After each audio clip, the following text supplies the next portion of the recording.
àní sọ wípé nítorí pé I like bàbá Mohbad níbi tí Wùmí yóò dá àmà ní kíní kan no àní sọ pé ibi tí Wùmí bàbá ò dá pé no àní ṣe bẹ́ẹ̀. But they brought this video to you, they brought this voice note to you. You cannot use your liberal mind with Prah, someone who has been with you for more than 1.5 years. O lè lo liberal mind then torí pé o feel bad nígbà tí mo sọ fún ẹ wípé Supreme Iron Lady ó fẹ́ pa ẹ́ ni, ó fẹ́ bà tiẹ̀ jẹ́ ni, ó fẹ́ bà platform ẹ̀ jẹ́ ni pẹ̀lú bó ṣe máa ń rọ́ọ̀bù ẹ̀gọ́ ẹ̀ lójú àwọn èèyàn yẹn. Nígbà tó wá ṣe kinní yẹn fún ẹ mo wá kà lójú ẹ mo tójú oníka mẹ́sàn-án ẹ̀ ká mo wá sọ́dọ̀ ẹjọ́ yẹn pé papariano ṣùgbọ́n èmi ò dẹ̀ nǹkan ẹ̀yọ̀kan mo mọ̀ ọ́ ṣe dáadáa mo mọ̀ wọ́n ṣe ń ka nǹkan fún yàn tell you kà lójú ẹ the truth tẹ bá rí òótọ́ ti tèmi náà ẹ mú jáde funny enough òótọ́ mi tẹ bá mú jáde iyì ló máa fi bá fún mi iyì ló máa gbé wá fún mi ayé ká fàárín yẹn lẹ̀. Now sori I felt you should be sensible enough láti gbọ́ nǹkan tí mo sọ lórí ọ̀dọ̀ tèmi kó dẹ̀ feel like well nǹkan tí bọ̀bọ̀ yìí náà ti ń ṣe láti ilẹ̀ ní ẹ máa yẹra fílẹ̀ ibi tó wà nìyẹn kò ń ṣe bí a ti wà á mọ̀ ìwọ gángan mọ̀ kí ni mò ń ṣe lórí platform ẹ for a long time tí màá ṣe mo ti bá ẹ sọ̀rọ̀ rí pé Wùmí yẹn ó ti ẹ̀hún ló pa ọkọ ẹ̀ ṣé o ti gbọ́ lẹ́nu tèmi rú ni tó fi ń sọ pé èmi ń kọ́ ti Wùmí ni ṣé ó ẹ̀ṣẹ̀ yí ẹni tó ń tẹ̀sẹ̀ ń sọ nítorí ìjọ tí mo sọ fún ẹ wípé ṣókò tán di ẹ báyìí akékèké ayanyanyan pé Supreme Iron Lady á fi okùn sí ọrùn ẹ ṣé kò padà fi okùn ẹran sí ọrùn ẹ a sheep that you are nítorí ẹ kì í lọ́pọlọ time gbà tí ó fi pé torí pé mi ò kì í dáwó sínú GoFundMe mi lè dá ju 350,000 tí wọ́n dá mo lè dá 3.5 million sínú GoFundMe mi kàn lè kówó ti tèmi tó yẹ kí n fi tọ́jú àwọn ẹbí mi tó yẹ kí n fún àwọn ẹbí mi kí n kó fáwọn àbúrò mi kí wọ́n fi kó owó ọjà wọn kí n kó fún mọ́mísì mi kó fi lọ wá kí n kó fún dáàdì mi kó lọ sí Jerusalem àbí kí n invite bàbá mi wá sílùú òyìnbó mi ní kó fún bàbá Mohbad tó ń sọ fún mi pé òun kò lè gbé ìwé owó òun síta nítorí pé àwọn kan wà táwọn ẹbí wọn ní láìkí pé wọ́n fún àwọn tó ń fún òun lówó wá expect kí mi wà nú àwọn tó máa dáwó sínú GoFundMe tí mo mọ̀ wípé Bẹ̀rẹ̀kẹ̀tẹ̀ sọ wípé òun máa gbé gbogbo ẹ̀ ṣùgbọ́n bàbá kan fẹ́ gbowó lọ́wọ́ everybody ó feel like òun ò lè náwó Bẹ̀rẹ̀kẹ̀tẹ̀ jẹ́ anyhow Bẹ̀rẹ̀kẹ̀tẹ̀ máa béèrè accountability àwọn people yìí ò ní béèrè accountability jẹ́ ń tètè sáá lọ́dọ̀ Bẹ̀rẹ̀kẹ̀tẹ̀ kí lọ gbowó lọ́wọ́ wọn ó expect kí mi máa ní ọpọlọ yẹn kí máa ṣe bí dìdìrín bí tiẹ̀ wọ́n á gbé ọ̀rọ̀ ilé wa ó wàá rò dáadáa ó wàá fi you now used your hypocrisy, your bad mindset to analyze this kind of thing, not understanding that when there is actions, there must be reactions. So you feel that I am a Prah, you can bully me and go, knowing fully well what I am capable of doing. Papariano, Toba Dale Katusha, the only leeway you have on me is that you come live all the time. Me, I am working. Mi ò ṣe aláìníṣẹ́ tó máa kàn la ẹ̀pọ̀ mọ́lẹ̀ ní yàrá máa lọ bí iṣẹ́ ti tèmi mo fẹ́ remove my family out of poverty. We are not rich. Àwọn family mi ò lówó mo fẹ́ yọ wọ́n kúrò ní poverty. Mi wà ní jókòó sí DJ fún ẹ máa ṣe rádaràda bíi tiyín no máa lọ ṣiṣẹ́ ibi tó ti máa ń wìn mí nìyẹn o ṣùgbọ́n tó bá jẹ́ ọ̀rọ̀ ká máa wá fúnra wa lójoojúmọ́ wọn ò bí ẹ dá Papariano mo díẹ̀ dọ́bù díẹ̀ mo I'm a journalist I'm no AP ẹ̀ṣọ́ ní ṣe ìbúrú ni nǹkan tí mo ń ṣe jẹun nìyí máa fi orin bá tiẹ̀ jẹ́ kìtìẹ̀ yẹn gbé david kékeré kan jẹ́ bu Papariano jẹ́ kí n kàn kí n fi yí ẹ wípé màá ṣe show àwọn yẹn máa sá lọ́dọ̀ á máa gbọ́ show mi.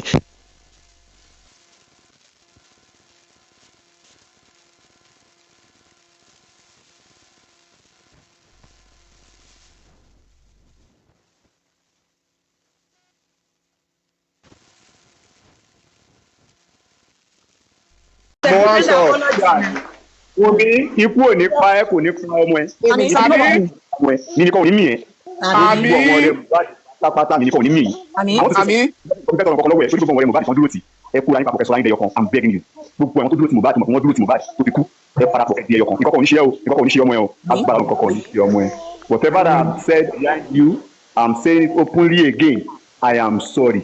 No, sir, don't worry. Let me tell you something. Let me tell you something. It's somebody with somebody that has a mind for his or her own to think beyond everything that has happened. So everything that everybody has done to me, I swear to God. Sometimes I too call forgiveness for everybody all along because a whole lot has been said.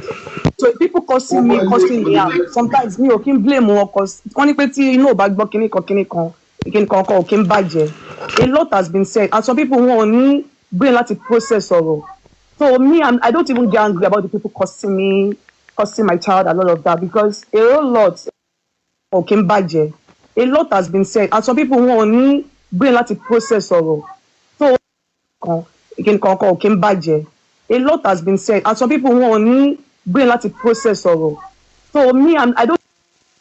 A lot has been said and some people won't need brain láti process ọ̀rọ̀. So brain láti process ọ̀rọ̀. And some people won't need brain láti process ọ̀rọ̀. So a lot has been said and some people won't need brain láti process ọ̀rọ̀. So me, I don't even get angry. Has been said and some people won't need brain láti process ọ̀rọ̀. So me, I don't even get angry. A lot has been said and some people won't need brain láti process ọ̀rọ̀. So me, I don't even get angry about the people cursing me, cursing my child and all of that because a whole lies has been told. So it is normal for them to react. I just pray God forgive everybody. That's just it.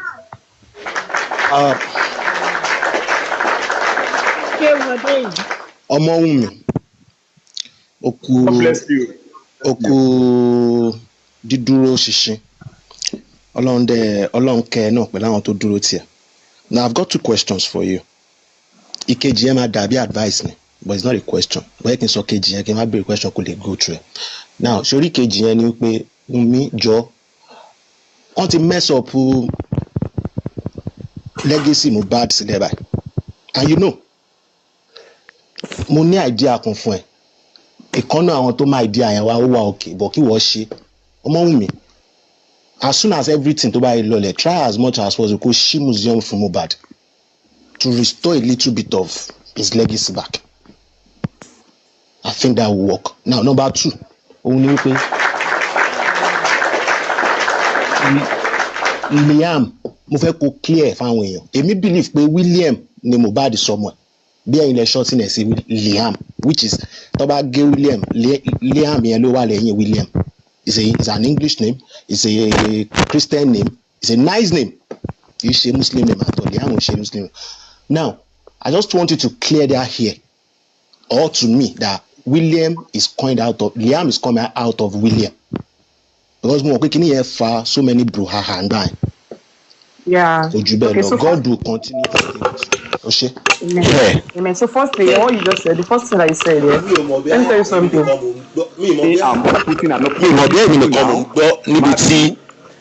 Forgive me. You tell me. And tell me too. Tell me I will call Temi and Temi will speak. Mi mọ̀ bẹ́ẹ̀ nìkan mo ń gbọ́ ibi tí ọmọ yìí ti ń sọ wípé n ò ní brain láti process ọ̀rọ̀. That's a 24-year-old girl telling you. No, Wunmi should be 27 now. Òun àti last born Arẹ́gbẹ́. Òun àti last born wa ó ju Wunmi lọ. Last born wa ó ju Wunmi lọ. Last born wa ó ju Wunmi lọ. Magistrate Samuel, I've not been seeing you for a long time. Be like say you don't ja.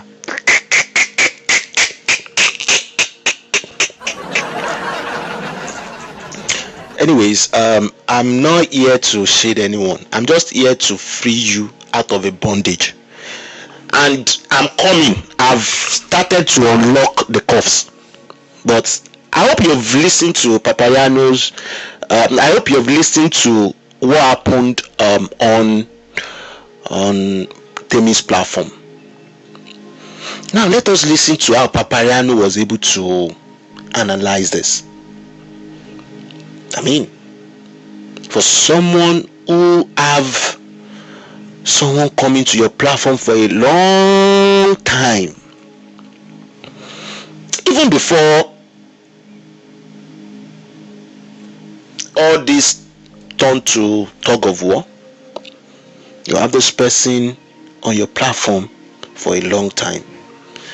He is part and parcel of your platform. In short, he has brought laughter to your platform. He has brought joy to your platform. He has gifted you at the time, even if it is just ordinary rose. You know,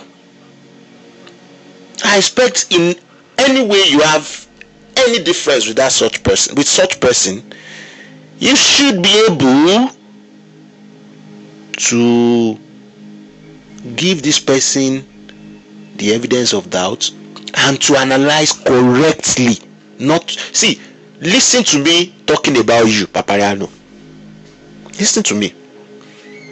Even before all these old things, that anywhere I am, I will always tell them that Papariano is the most liberal person in J4M. I still hold that assumption till today. You are the most liberal person in J4M, no doubt about it. But lie, Olongomo. Because when at that time, when I thought there is no more evidence in this case, I left it to you people. A minimum. Nothing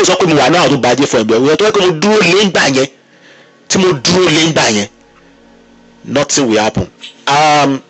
Bobo kan wọlé sí actually big bam. Mo ní wọ́n bí báyìí, ìwọ náà máa gba sọ́bẹ̀ lọ́wọ́ mi. But ibi tí máa parí ọ̀rọ̀ yìí sí òun ni ọ̀dọ̀ engineer. Engineer ní nǹkan tẹ́ ẹ ṣe o ní J4M. Ẹ jẹ́ lọ face àwọn ọmọ yín engineer. Go and face your children. Kẹ́ má máa wá ègúnlé ayé lórí. Trying as much as possible to make people you are trying to be in a situation where you can make jest of everything. No, we might be doing beer parlor. You don't even know how to whine, engineer. You don't even know how to whine. You are not among people with the whine. The best bet is that be careful of your children. Come on, data is online la ọmọ yín ní ogún yẹn máa wá sórí àwọn ọmọ yín. Ẹ wá kúrò online kẹ́ lọ máa ṣe mọ kankan pa bó ṣe ń wáìn. Ọ̀rọ̀ ẹ máa ń sọ̀rọ̀ bí atatantoto engineer. Ni mo ṣe ń lò fún yín. Ìjọ tẹ́ bá padà wá owó ni màá lò fún yín. Because kò sẹ́ni kankan ní tó lè fi èmi fi ṣe nǹkan kan. Mo ti sọ fún yín ìjọ tí máa kú òótọ́ ló pa mí. So màá máa sọ òótọ́ yẹn lọ. So actually bí bàbọ̀ yẹn right. Òun yẹn ẹrú ayé ni. Òun ibi tó bá ti sọ lọ lòun náà ń tẹ̀lé. Òun ò ní ọpọlọ láti ronú. Because tó bá yẹ pé òun máa ń ronú. Mi mọ̀ bóyá bí fada nìkan ló fẹ́ tiẹ̀ lọ́pọlọ díẹ̀ nù ògbóyin. Fada ìjọ tí mo lọ sọ́dọ̀ Lagata tí mo sọ ọ̀rọ̀ tí mo sọ yẹn náà gbogbo wọn máa ń sọ all the time. Mo wá sọ ti tèmi ẹ wá feel like pé báyìí wọn á sọ tó yẹn. Èmi ni mo múra mi wálé wá bá yín. Èmi ni mo gbéra mi sórí ilẹ̀ ńlẹ̀. Nítorí pé mo fẹ́ kí gbogbo ogun tó mí kó tán, mo fẹ́ kí gbogbo mo máa ń feel like pé mo lè tó Nàìjíríà. Máa ń rora mi pé èmi mo máa tún Nàìjíríà ṣe. I always look at myself like someone who would make Nigeria better, because I always have this kind of how do I put it now? I have this kind of belief system that everybody should be allowed to express themselves. So ibi tẹ́tí máa rí ìdí tí mo like Papariano nìyẹn. Ṣé you understand? Ẹ ti rí bẹ́ẹ̀ kì í ṣe pé bí Papariano ojú ẹ̀ ń dùn mọ́ mi àbí ó ní nǹkan tó ṣe. Àgbà tó ti máa ìjọ kan wà tí mo rí show òun àti ọmọ success tó bẹ̀rẹ̀ sí í ṣépè fún ọmọ success tó ń bú òbú ẹ̀ tó ń ṣe. Àjíjọ́ ẹ̀ mo ti ń wò ó pé ṣé lè dẹ̀ jẹ́ ẹni tẹ́yàn lè tẹ̀lé ṣá. I mean, I was expecting him to experience to exact some decorum. I mean, obìnrin ṣe wotowoto bẹ́ẹ̀ gbọ́ tó lọ́pọlọ tó dẹ̀ mọ àwọn tó ń tẹ̀lé ẹ tó dẹ̀ mọ pé ara nífẹ̀ẹ́ kò fi ẹ bú wa, you know, all those kind of things. Èèyàn máa ń rò pé ẹ yẹ kí n ra maintain decorum bí báyìí òun ò ní Papariano ní decorum tó bá ti para báyìí ó ń jábọ́ lọ́ntì ẹ̀ nìyẹn. Meanwhile gbàgbé wípé gbogbo nǹkan tí ó ti tò sílẹ̀ ẹnu ẹ̀yẹ náà ló fi máa ń bàjẹ́ ẹnu ní ó ní ẹranko kan ẹyẹ ni fúnra ẹ̀ ló máa ń fi ẹnu túlẹ̀ ṣe fúnra ẹ̀ náà ló máa fi ẹnu ẹ̀ bàjẹ́ ẹnu ẹ̀ ló máa fi túlẹ̀ ẹ̀ dànù. that's who you are, papariano. ẹnu burúkú ẹ náà lọ́ọ́ fi ba ilé ẹ jẹ́. So me, I'm not among people who would bring you down. Ìwọ fún ẹni máa mú rẹ wálẹ̀. Gbogbo nǹkan tí mo sọ yìí fúnra rẹ tó bá máa analyse mi lónìí yìí wàá rí pé ò ní rí analysis kankan ṣe torí ọ̀rọ̀ ẹnu ẹ mo fi analyse ẹ máa ń sọ̀rọ̀ yìí fún yín every time wípé don't ever ta àràbù for anybody. Make sure what they are doing ló fi mú wọn nǹkan tí mo ń play ṣe ìwọ fúnra ẹ ló fẹ́ mú ẹ wá play eléyìí tó wá sọ nípa tèmi wàá rí pé ó yàtọ̀ gidigidi sí nǹkan tó lélẹ̀ tó sọ ní àná. So tí máa fi kíní yẹn wọn àwọn èèyàn ṣáwọn èèyàn ní sá fún ẹ wọ́n sá fún ẹ torí pé wọ́n ti rí ẹ kò sẹ́nibọ́dì tó rí an opportunity láti analyse ẹ báyìí rí. Èmi náà dẹ̀ fẹ́ analyse ẹ nítorí pé o wá fún mi mo máa every time tí máa fẹ́ analyse ẹ máa ń fúnra mi ní máa ń ṣèraró nítorí pé mo feel pé èmi kọ́ ni mo máa pa iná ẹ mi ò ń pa iná èèyàn even nǹkan kí n rí nǹkan tó rí atẹ́gùn tí mo lè fi pa iná ẹ máa feel pé inú ẹ yẹn mo ṣe lè rí tàn nínú ẹ lítà mi ní pa ṣùgbọ́n tí wọ́n bá ti lè gbé ẹnu ẹ wá láti pa iná mi bàbá máa da omi tútù lé ẹ lórí gbogbo inú ẹ máa kú papariano nǹkan tó fẹ́ ṣe fún ẹ lónìí nìyẹn. After today I dare you wá rí pé àwọn èèyàn máa rí ẹ for who you are àfi táwọn èèyàn bá kúrò ní platform yìí tó ń fẹ́ gbọ́ program yìí tán. I still have more than 50 points ẹlẹ́kẹta mo ṣì wà. You are mad. Kí n má kàn ní time ẹ ni tí má ní time ẹ tí mo ní time ẹ wọ́n ní time ẹ máa padà lọ. You see, let me tell you a little bit about journalism before we bring people to ask them questions to cross examine them on program.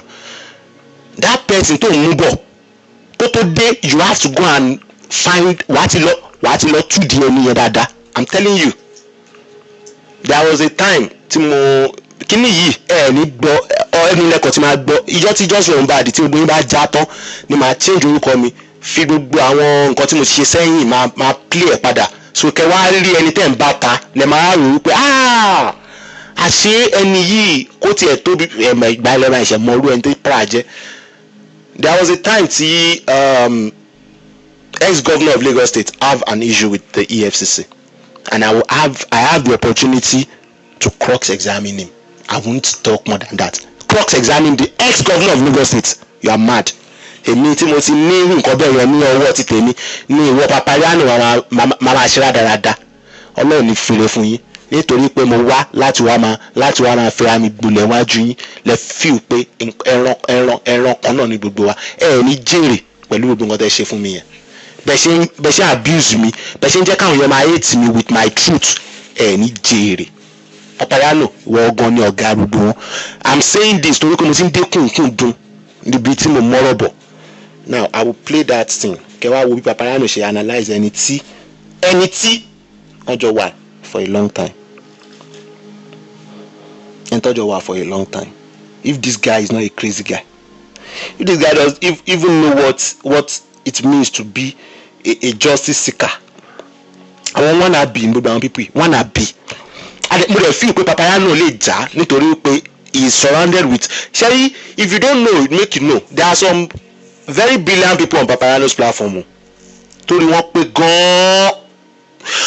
pé gan people like Rotimi mo ti gbé yẹ̀wò people were like even inside that tí máa ṣe pé ìyẹn náà ti bájá rìn àgùntàn ìbájá rìn ó ti lọ ń jẹ́ ẹgbẹ́ kiri nsìn òun náà gbọ́n inside ẹ̀ náà gbọ́n because Sherry gbogbo àwọn people yìí tẹ́ bá kó wọn jọ èmi ti nínú tíìmù mi mi mọ èmi rí èèyàn kan bẹ̀ tó yẹ pé òun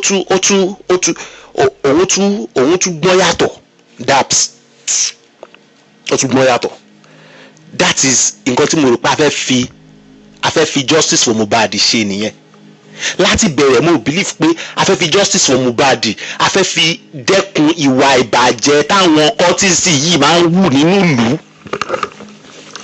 Ẹ̀sà tó bá wà ní school bó bá like ọmọ kékeré kan tó ọmọ yẹn fine ó like problem ẹ̀ ní pé cultist máa ti toast ẹ̀ rí tí cultist bá ti lè toast ọmọ yẹn rí problem ló wọ̀ yẹn ó lè fẹ́ ọmọ yẹn mọ́ ẹ wá pàlè láwọn ọmọ lórí.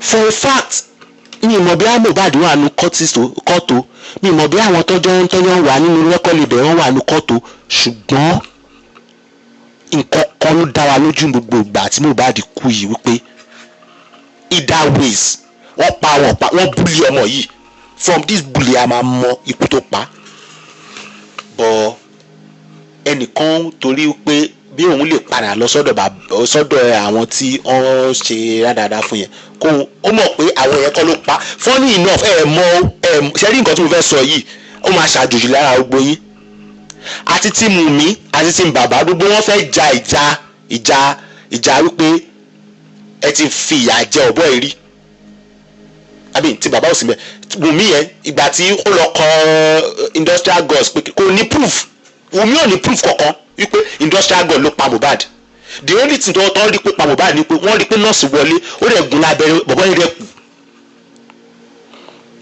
Wùmí ò mọ̀ wípé bíi ṣùgbọ́n nígbà yẹn gbogbo wọn inú bí wọn wípé ládùúgbò nǹkan tí Naira Marley ṣe fún Mohbad ṣá for a long time ni Mohbad ò rí iṣẹ́ gbà kò rí ṣọ́gbà mọ́ nítorí pé Naira Marley dẹ̀yẹ sí nítorí show tó bá lọ Sam Larry alọ̀nà mi yọ ẹnu porúkọ o ṣe rí pé mo fi picture mi sórí page mi nítorí wípé ó ti tó stage yẹn láti já yín tán ni tẹ bá wò ó pé mi ń risky àti máa dárúkọ àwọn pípù yìí lẹ́yìn ìgbà tí kóòtù ti release wọn ẹ feel pé ẹ̀yin lè fẹ́ búlì mi lórí ẹ̀ ó kù Ọlọ́run àti tó bá yẹ àdàbí tó bá jẹ́ wípé òótọ́ inú kéèsì kọ́ ni mo bá yín ta yìí gbogbo yín dẹ̀ mọ̀ ó lọ bá bàbá Mohbad nígbà yẹn ó ní Naira Marley kò fà jùlọ wọn ni meaning Naira Marley did not pay that guy wọ́n lọ bá ìyàwó gùn tó ẹni tó lè dárúkọ Naira Marley ó sọ wípé industrial gods ṣé kò yẹ kí yẹn yé yín wípé wọ́n kàn fẹ́ ja ìjà fight to finish pé bọ̀bọ̀ yìí àgbàtẹ́ wípé bọ̀bọ̀ yìí kú látọdún yìí ẹ jẹ́ kó oúnjẹ gidi jẹ ẹ jẹ́ kó gbádùn ẹ jẹ́ kó ṣe kínní ẹ ṣáà ń lé kiri àgbàtẹ́ pa kì í ṣe pé wọ́n pa natural kì í ṣe pé wọ́n lọ yìnbọn fún wọ́n ní lára tó fi kú ni. ẹ lọ́pọlọ ẹ bọ̀ wípé nǹkan tí just for Mohbad ń jẹ́ ọ̀gán nìyẹn. When J4M started that was our focus pé even gan níjọ́ tí Perkins èmi ni mo mike ń lọ lọ́nu bẹ́ẹ̀ Perkins níjọ́ tó wà ní ọ̀dọ̀ bàbá tó ń sọ̀rọ̀ yẹn ó sọ wípé you are the only person that can shed light into this matter post tó lọ jù ní just for Mohbad yẹn Drawet ló post ẹ̀ only you are the only person who can shed light into this issue. Who is the only person you can call now to come and shed light? Perkins ọmọ yẹn Ọlọ́run fún ní ọgbọ́n yẹn láti sọ ní ìgbà yẹn ọ̀rọ̀ yẹn stand it today o till today bàbá yẹn is the only person who can free you of this bondage. Now let's take a look at this. Baba said to himself that he doesn't even say Mohbad, that child is not Mohbad's child, but not until Wunmi came to the coroner inquest and said, and he quotes that they don't request Biban, please. We will still gbogbo ara ìmá ṣe kí lórúkọ ẹ lẹ́nu yìí ẹ máa bú mi o gbogbo yìí ṣì máa wá bú mi a máa ṣe kí ni program fada yá mi program yẹn lẹ́nu a máa ṣe beer parlour so ẹni tó wá bú mi á bú mi ẹni tó wá fẹ́ sọ ẹ̀yẹ́ kí mi kọ́kọ́ sọ tèmi náà màá dá kẹ́ńtà mi láti máa gbọ́ òye mi ẹni wọ́n kàn lè wá sókè dáhùn tí mo ń ṣe program mi lọ. Was Wunmi there? I think yes. I'm begging you.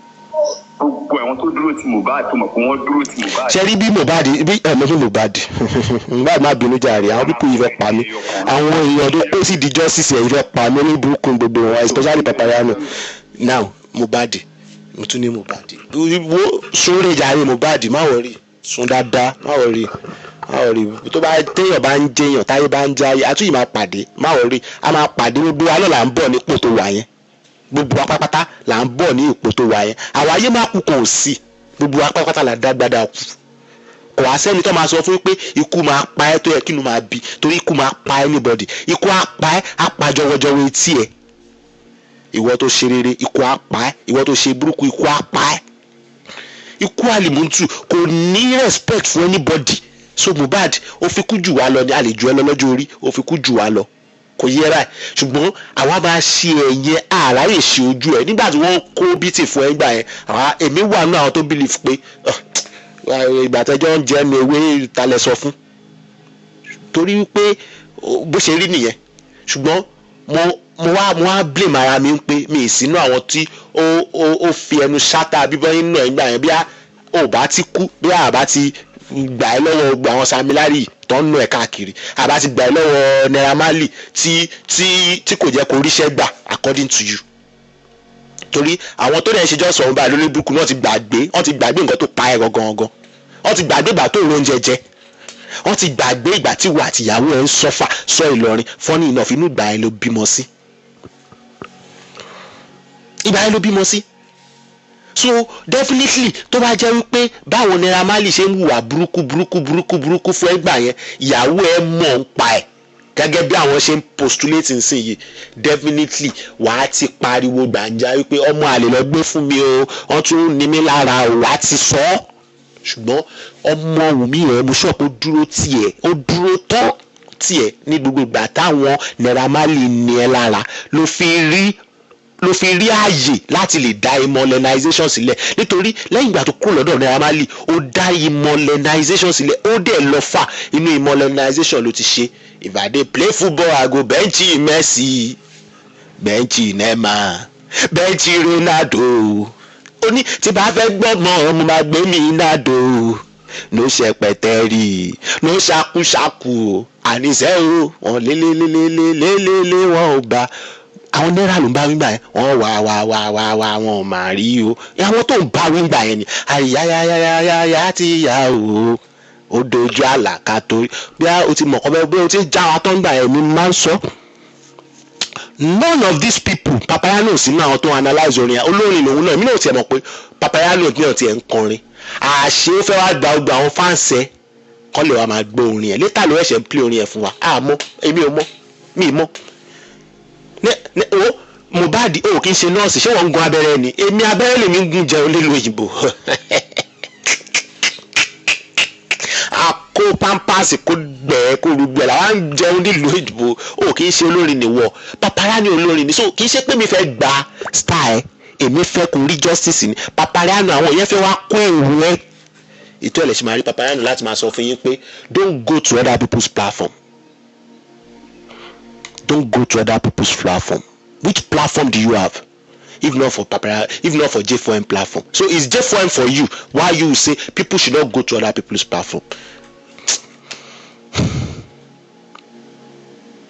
You created an army of headless mobs, papariano.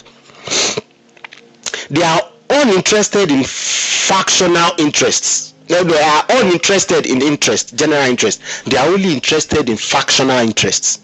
What is their factional interest? Their factional interest is to say Wunmi pa Mohbad. Láti ọdún tí Supreme Iron Lady ti ń pariwo Wunmi pa Mohbad. How has she been able to prove it? How has she been able to prove it? How has she been able to prove it? See, Sammy Jojo that was working with Supreme Iron Lady is the one tendering an unreserved apology to Wunmi. Are you still wise by protecting Supreme Iron Lady then, as against me when I was coming from that Supreme Iron Lady that this woman should not say Wunmi pa Mohbad again? What proof does she have? You allow that to fester on your platform, papariano. Now, are you afraid of yourself or not? Are you ashamed of yourself or not? Rubbish. You created a headless mob that are afraid to think independently. They always want to come to Papariano's platform to see how Papariano is thinking. And I will play one thing to you today, and you would realize how Papariano was thinking, how Papariano thoughts are. I will play it. It's here. It's here. I'll play it very soon. Shaika, kí n kọ́kọ́ sọ gbogbo tó wà ní ara mi náà, kí n kọ́kọ́ sọ kalẹ̀. Màá play yẹn. Mi wà ní analyze. Mo fẹ́ kẹ́yìn wa màá gbé everybody wá sókè láti wá analyze fún mi. So I think then.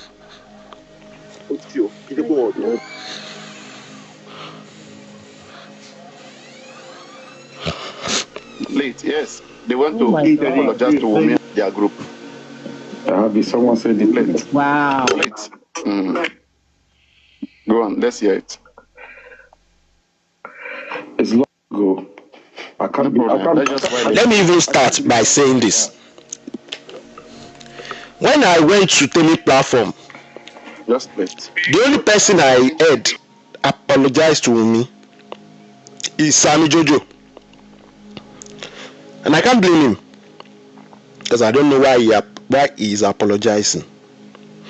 I don't know why he is apologizing. But then, I heard that he apologized because I was on the platform too. And when I was listening to him, I realized that they have done so many things. And in short, when I was reading through what's this guy's name's chart when he was showing us, it made me understand that Abajo Bobo if you apologize with me, auntie wuwa buruku gan, people yẹn ti wuwa buruku gan. Kọ́ máa fẹ́ fi owó máa gbéyàn kọ́ lè wá ṣó yín wípé àwọn ń ṣiṣẹ́ kọ́ tó ń ṣe nìyẹn o. Wọ́n máa gba owó lọ́wọ́ yín, wọ́n máa fi owó yín lọ gbé suspect. Wọ́n á ṣó yín wípé àwọn ń jà gan-an, àwọn ti gbé suspect o. Nǹkan tó ń ṣe nìyẹn, even Yomi Fabiyi too. Because still I should be Yomi Fabiyi should be back in this country now. He should be back. He should have been back. Kó wá tún gbogbo àwọn boys yẹn gbé. Gbogbo àwọn tó ń gbé tí wọ́n fi lọ nígbà yẹn. Wọ́n ti fa àwọn boys yẹn sílẹ̀. Ẹ̀dẹ̀ sọ pé àwọn boys yìí ní nǹkan kan ṣe nípa ikú Mohbad. Even Wunmi gan wọ́n tún ti filẹ̀. Ẹ sọ pé Wunmi ló pa wọn. Now you have to come back and come and re-effect that arrest. Ṣùgbọ́n ẹ sá lọ. So but ẹ̀yin tẹ́ wá ń tẹ̀lé wọn. Àwa tá à ń ṣó yín ní ọ̀nà ìpè àwọn pípù yìí irọ́ ló ń pa wọ́n kàn ń tẹ̀lé ẹnu ni àwọn náà kàn ń ta ọjà títí wọn ni àwọn náà kàn ń lo èrò torí pé wà ní just for Mohbad lọ́ fi ń sọ ọ̀rọ̀ yìí kọ́ lè máa engage yín kọ́ lè gbà yín sọ́dọ̀ wọn ṣùgbọ́n ẹ̀gbọ́n ó rẹ̀ ń dùn mí gan. Type a second phone, you see it now. Àmì tí ìbẹ̀ wá sọ́dọ̀ máa yìí ilé ló gọ̀ jù gbogbo àwọn tó ń ṣe jẹ́ fún wa ní tí ìbẹ̀ dọ́dọ̀ ẹ̀. Ilé yóò mọ nǹkan tó ń ṣe ó ṣàkàn ń ṣe bó ṣe hùn ṣàkàn ń wá online máa tójọ́ máa bá rẹ̀ jẹ́. Funny thing ni pé you people don't know that everybody is watching us. If I come online I always have this consciousness that people are talking, people are listening to me. Firstly, the family. Justice for Mohbad. Because when you speak the truth, people will say, oh, you hate that person. Oh, you hate your man. Oh, what have you done? What are you up to? I don't want that. Yes. People should take that away from the platform. Once you come here, open your ear.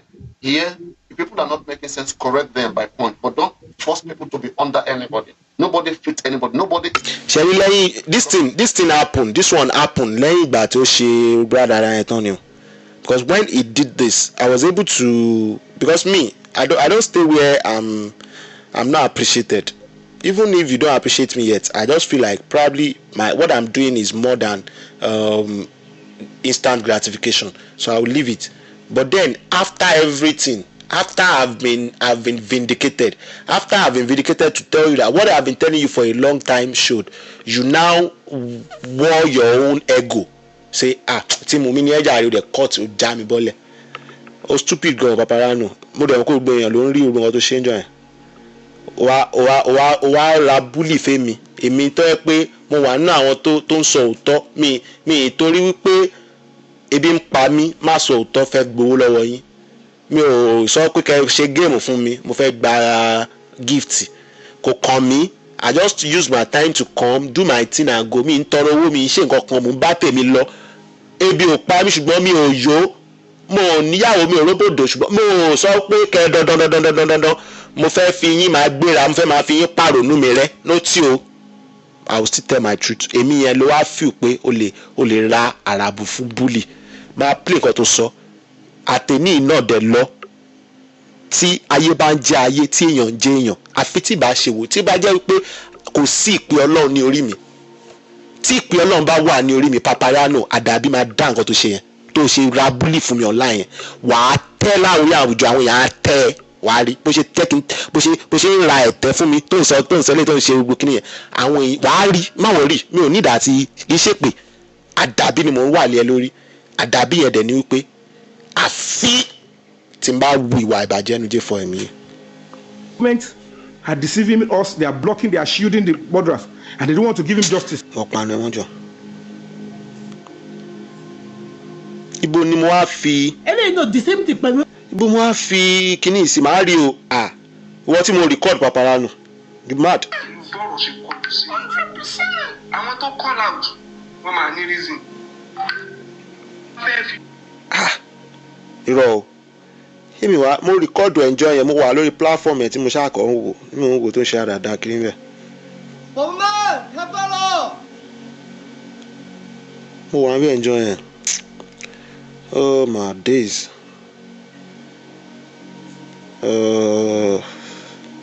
Ejo, please, if you have the place where papariano what is it called?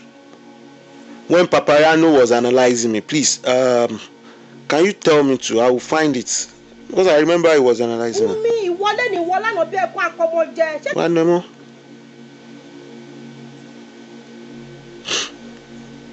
And what we were always, I will be BJ for him. She call phone. I think I want to offload all these things, Sha. I've gotten one hard drive now. So my code will see again. And yet it not bad for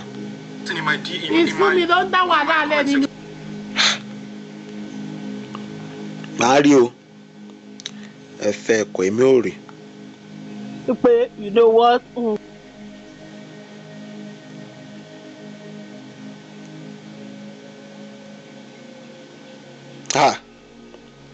Hey Temi, I'm looking for a video.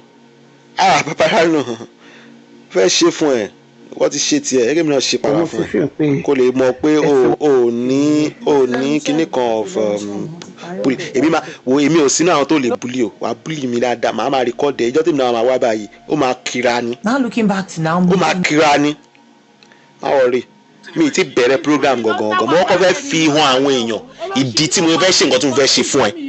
Mo kọ́ fẹ́ fi hàn àwọn èèyàn ìdí so wọ́n ní blame mi láì má bẹ̀rẹ̀ tán sìn tí mo ṣí program fún ẹ tí mo bẹ̀rẹ̀ sí fi hàn ní gbá program mi dì wàá rí i pé mo fẹ́ kọ́ play nǹkan tó sọ mò ń wá. Money will be 728 330.25 million naira on ground. But I recorded this program now. I was there that day when Baboloti yẹn wá bá lórí platform yẹn. Bàbá òun ti gbàgbé iṣẹ́ yẹn. Bàbá tí mo rò pé èèyàn gidi yẹn. Aṣọlọ́ ti sọ pọ́lọ́nù ni bàbá yẹn náà. Ẹ máa gbọ́ tó lọ́rọ̀ tẹ sọ ni o. Ẹni tó bá ti sọ̀rọ̀ sí mi á gbọ́ tiẹ̀ náà. Ní ìṣọmọ lọlé lọ mí sí wa àtọ̀ mi ìdẹ̀ rí yín àṣà àgbàlagbà tó rẹ̀ lọ́gbọ́n. Ẹni tó bá gbọ́n lè máa rí àṣà àgbàlagbà. Ẹni tó bá ti gbọ́n ọpọlọ yín kí la fẹ́ báwo la fẹ́ quantify ẹni tí ò lọ́pọlọ. Ṣé a máa sọ pé lọ́pọlọ nítorí pé ó ti dàgbà? Kò lọ́pọlọ náà ni now. So how can we? Mo ń bèrè ní pé ṣe ti wà ní 0 Pot of Maxwell. Do you think I will be opening my mouth to be dragging him? Imagine that Aloba was the one. Did Aloba ever carry billboard like this? Carry placard to protest for Mohbad? Now they mad me. Did Aloba ever try it? At least show concern. Show that you are concerned. Don't just be there forming celebrity. They mad. You are who? 2 good people have died in this J4M. Yet no seriousness. Somebody is telling me Aloba. May God fire, thunder fire Aloba, fire mama. Shirini. Titani. Ó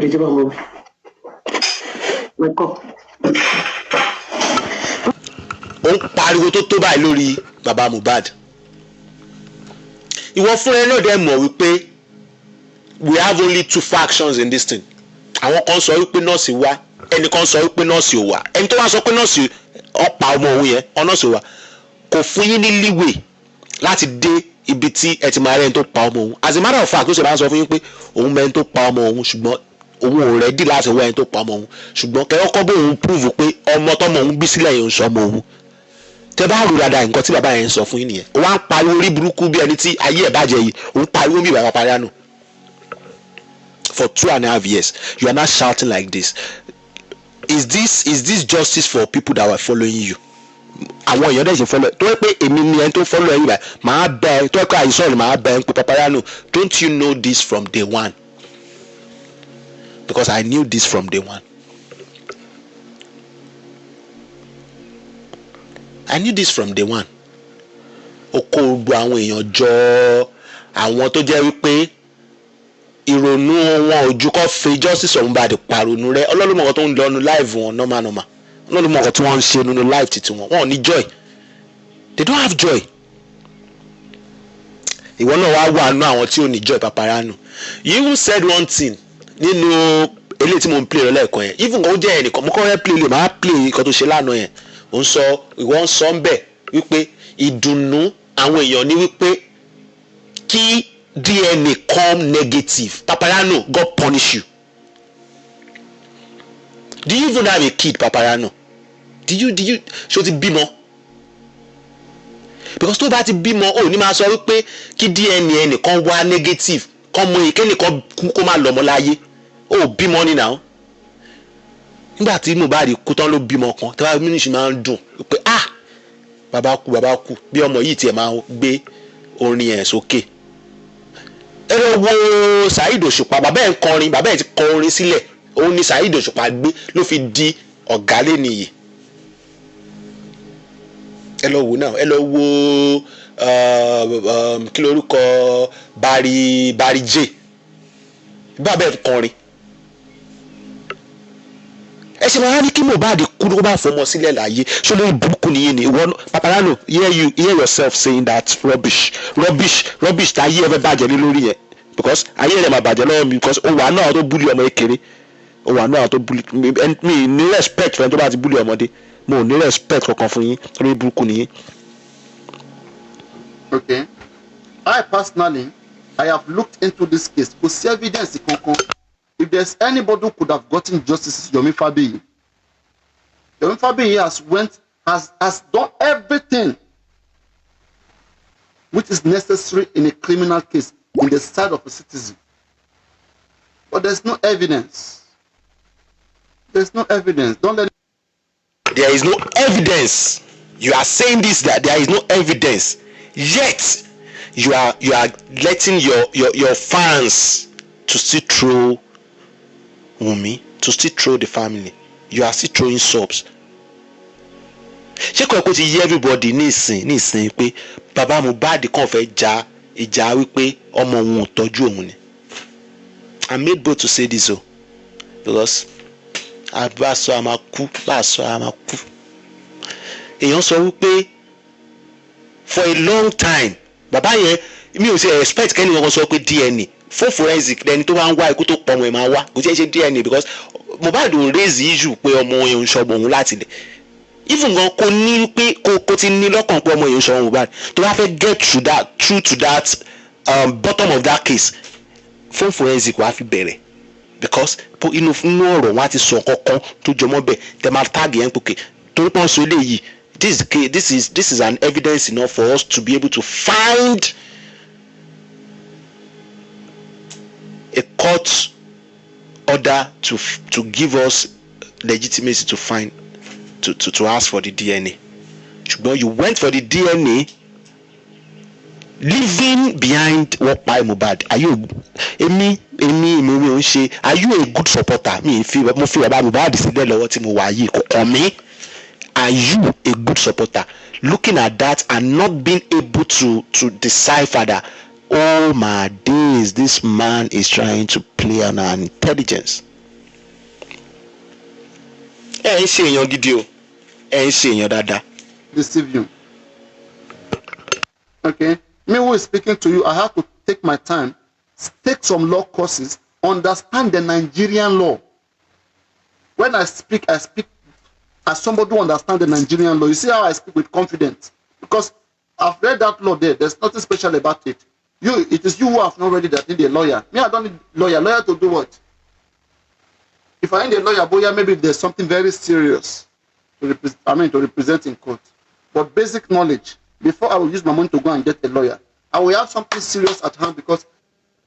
So, papariano, what are you doing on this case from day one? If you have this knowledge that there is nothing in this case that is more than the ordinary. There is nothing in this case that is more than the ordinary. Now, what do you have in your brain now? After saying this, that you went on law course to find a way to get mobile justice, but then every evidence you have are not evidencing enough. Is that not supposed to tell you that the police have not been able to convince themselves that Mohbad died unnaturally, or Mohbad died was sinister, but Mohbad death was sinister? You read through law course and your brain did not alert you to understand that this is a lost cause. Let us go back to the rudiments and see if we were told lies that we built upon. How would you build anything upon lies and feel it's gonna stand? That is what happened to you, papariano. Open your mind, my brother. It is still good.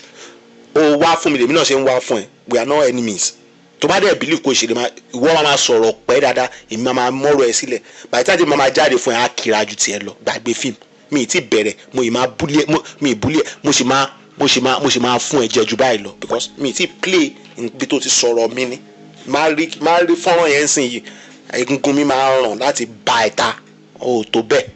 O sínú àwọn tí mi lè bá wí papariano. Mi sínú ẹni tó lè bá wí. Ẹran tèmi tóbi ju tiẹ̀ lọ. Ẹran tó bá yí lọ ń pè nọ́mọ̀. Mi sínú level ẹ papariano. I'm not in your caliber.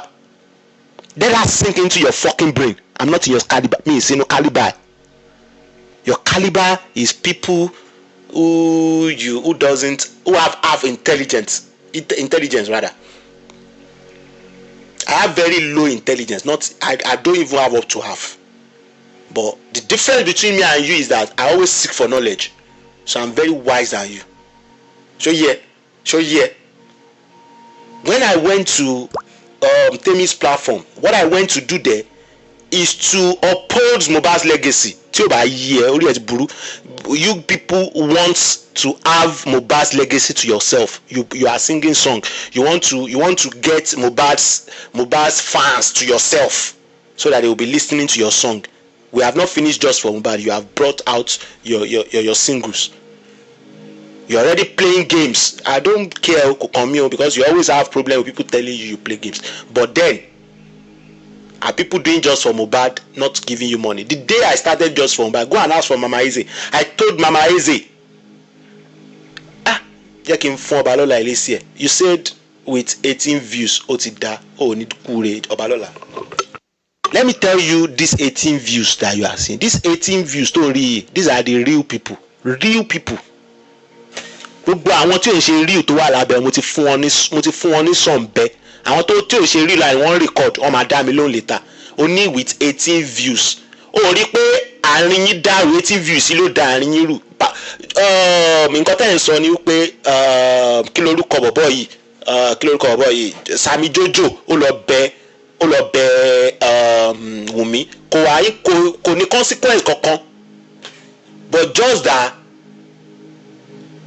Prah went back to make mo tẹ̀tí sọ̀rọ̀ tó bá yẹ pé fẹ́ kí Joshua Mbari tó lé nìyí màá ní time tí mo ráyè lọ sọ́dọ̀ àwọn tí mo mí yẹn máa ṣàlàyé màá ní bí mo máa bá yín sọ̀rọ̀ yẹn tí mo lọ ń bá àwọn náà sọ̀rọ̀ bẹ́ẹ̀ ẹ máa rí i pé kò ní pẹ́ rárá gbogbo yín ọkàn yín máa tú kúrò lọ́dọ̀ gba àwọn papariano tán di ọkàn yín mọ́lẹ̀ yẹn torí pé mi ò tí ì ráyè ni èmi ìtùnú lórúkọ mi Abíọ́dún Ìtùnú bí inú bíbá lórúkọ mi máa rò ọdún tí mo wá tù yín nínú láti fi hàn yín wípé kò sí ẹ̀kọ́ òkọlà ẹ̀kọ́ lákúrò lẹ́kọ̀ọ́ ṣóyè yín Abíọ́dún Ìtùnú lórúkọ mi. I know what lawyer will ask you. When you get lawyer, the lawyer will ask you, were you there when this happened? You say you are not there. Okay. Now, Have they done autopsy and toxicology? Yes, they have done it. The result is inconclusive. máa gbọ́ o ẹ máa gbọ́ papariano o ẹ fi ọ̀rọ̀ ẹnu ẹ̀ kẹ́ fi dá lẹ́jọ́. Have the police investigated this case? Yes, they have done it, but they have not done it very well. Do you have any evidence with you? What you know? No. I just want you to come and scream, to make conference, war conference, to shout at Tunumbu, so that Tunumbu will tell them to go and do forensic. Okay, you want me to come and shout at them? All right. Mẹ́múná Just pay my money. problem wọn ni pé papariano get more views. Wọ́n ní enough wọn mọ̀ tún mọ̀ views táwọn people yẹn máa ń ní. Tí máa fẹ́ bẹ̀rẹ̀ sí ní views lẹ́nìí owó ló máa jẹ mi ìdẹ́ni ná tó 50,000 naira. All I need to do ni pé first time máa fẹ́ wọ live máa lọ boost live mi yẹn. Àwọn tí wọ́n mọ̀ mi á kàn máa wá sórí live àwọn Chinese wọn bọ̀ ẹ̀yin máa rí views. Ṣẹ́ni àwọn 18 tó wá wà ń bẹ̀ yìí àwọn náà join àwọn yẹn lọ́wọ́ máa type ẹ̀ máa rò pé Prah ó lérò gan lórí kíní ẹ máa fẹ́ gbọ́ nǹkan tí mò ń sọ. Nǹkan táwọn èmi ní papariano èmi ní kọfí nǹkan tó fi jẹ yín nìyẹn. If I want to do it I can do it. But mo ti promise ara mi pé wọ́n kọ́bọ̀ mi kò ní wọnú J4M nítorí pé it is all charade. The only justice Mohbad would have ni wípé ká dẹ́kun ìwà ọmọ àna èèyàn nítorí pé ọmọ olówó lọ́wọ́ ẹ̀yin wà nínú ẹgbẹ́ òkùnkùn òun ò sínú ẹgbẹ́ òkùnkùn ẹ wá lè bulí ẹ̀ kó lè fún yín lówó nǹkan yẹn ni o tó dẹ̀ máa tún ràn tó máa ràn sí àwọn tó ń fi ẹgbẹ́ òkùnkùn gbalẹ̀ ẹgbẹ́ òkùnkùn gangan ló yẹ ká bájà lórí ọ̀rọ̀ nǹkan tó ń jẹ́jẹ́ fún ẹ̀ mọ̀ nǹkan tẹ̀ ń ṣe bọ̀ á débẹ̀ á sì padà débẹ̀ ó yìí máa padà débẹ̀ ṣùgbọ́n ó kàn ń dùn mí pé ẹ ti jẹ́ kí n fi ọdún mo dúpẹ́ lọ́wọ́ ọlọ́run ò bà mí nú jẹ́ ọlọ́run dẹ̀ jẹ́ kí n di ẹni ẹ̀sìn nítorí pé mo gbìyànjú láti ṣe tòótọ́ láti hùwà òótọ́ tí mo dẹ̀ wá ń hùwà yẹn ọlọ́run fi èrè ẹ̀ ọlọ́run fún mi ní èrè ẹ̀ ṣe rí ìjọ tí kí lórúkọ ọgẹ́ tèmi ìjọ tí tèmi ń para yẹn ìjọ yẹn lọ́lọ́run òun tèmi máa believe pé ọdún nǹkan tó ń ṣe yẹn right because ó ń fi ìkanra gbogbo nǹkan tẹ́ ti ṣe ó ń fi ìkanra ẹ̀ láti ara ó ń fi ìkanra ẹ̀ mọ́ èmi nǹkan tẹ́ ti ṣe torí pé ó ti rí wa papọ̀ àtijọ́ tójú àjọ ṣùgbọ́n nítorí pé ẹ̀yin lé mi lọ́dọ̀ kẹ́yìn tí ẹ̀ lé mi èmi mo kúrò because mi ì fẹ́ hypocrisy mi lé sí láàrin mo wà láàrin yín torí pé ẹ̀yin gbà mí láì láti máa sọ̀rọ̀ ọ̀rọ̀ ni mo ṣe wà láàrin yín ṣùgbọ́n ọjọ́ rẹ ti sọ pé ẹ̀fẹ́ gbé òótọ́ mọ́ ṣé kí ló kàn mí òótọ́ mi wà ní àpò mi mò ń sọ fáwọn tó bá gbọ́ ṣùgbọ́n wípé mo wá lọ bá àwọn tèmi àwọn náà tún sọ ìsọkúsọ fún mi wọ́n ṣéǹjẹ fún mi ń jọ yẹn ó dáa bẹ́ẹ̀ nítorí pé Ọlọ́run yọ mí kúrò nínú nǹkan tí mo ń sọ pé ẹ̀ ń ṣe a nídìí láti wà nù ẹbí alọ́ba láti fight it for justice for Mohbad. All we need is to understand that Aloba family have their differences. They have their differences. Baba might not like the wife might not like Baba, the son might be bastard, the son might be real child. Doesn't concern us. So DNA in the first place.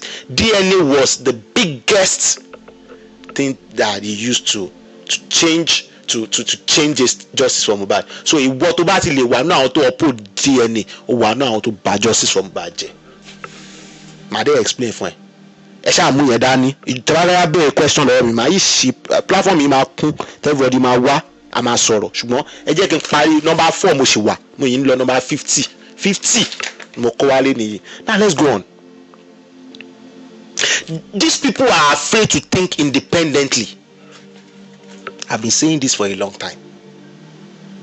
When you go to any platform, you don't just think like the host. The host, like what I'm doing now, I would have said many things. Just that because me, I'm consistent, and I brought. Let me switch back so that you people will be seeing my face again. Just that. Forget it. I might come another day and use another case study. And I know you are here listening to me, papariano. Listen. The truth is that if you have your mind set on something, when you come online, you will not be dissuaded.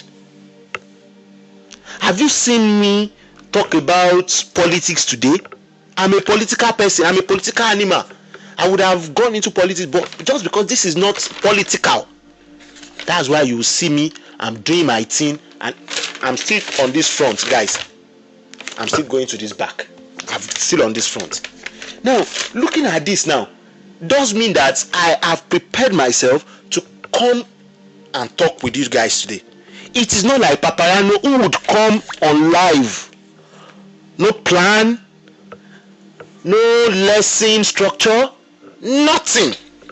Just want to come and argue and do wotowoto with 27-year-old boy. And when he was doing all that, I felt like when you look on damn Papariano, vengeance, all those comfy that were trying to bully him, all those Aduke even tried. I was like, these are the people that are distracting Papariano. I went to him. Papariano, don't roll in the mud with these pigs. You have been given a bigger duty. Do this duty and leave these people. But no, his duty was not that one. It was just a grandeur. Don't forget our topic. A person full of grandiosity. They want to show who they are, and they are not up to that level yet. That is where you will see Papariano leaving the course of justice and bullying Aduke and talking, shaping. And that is what scattered J4MT today. When we are supposed to come together and analyze issues, probably would have understand that we don't need to blame Wunmi too much, or we don't need to blame Baba too much. Why don't we try to change Baba's mind to leave this DNA for now? Because of course we can always get DNA anytime. Bad is not buried already. Let us find the what's it called? Let us find how we can get the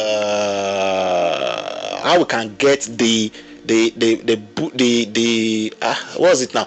How we can get the phone forensics. I'm sorry, I went blank there. How we can get the phone forensics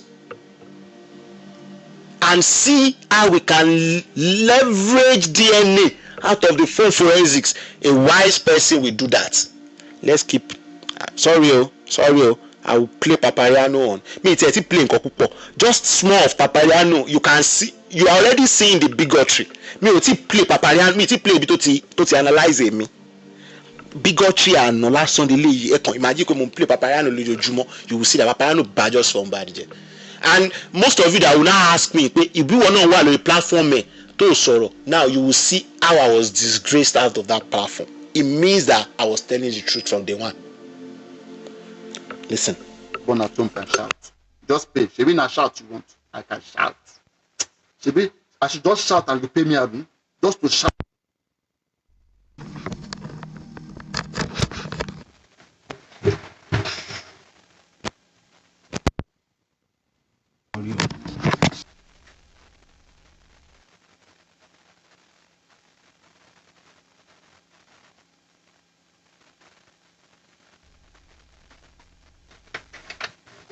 Before I shout, pay my money. I need 15 million before I shout. How much? You said you have paid 1.3 million. 1.3 million. I will now shout 1.3 million. No, make it 10 million. Make it 10 million. Then I will shout. So you will just want me to shout. If I shout, my shout will give you justice, Abi. So police are scared of shouts. If I shout, police they fear shout, Abi. Police they fear shout. When they send Nnamdi Kanu to life imprisonment, why nobody shout? You know what in life imprisonment? Say na prisoner I go die. Hey, Tim Makaka. You see, pepper them is what a lot of people are doing. And then at the end of it, Oma share last.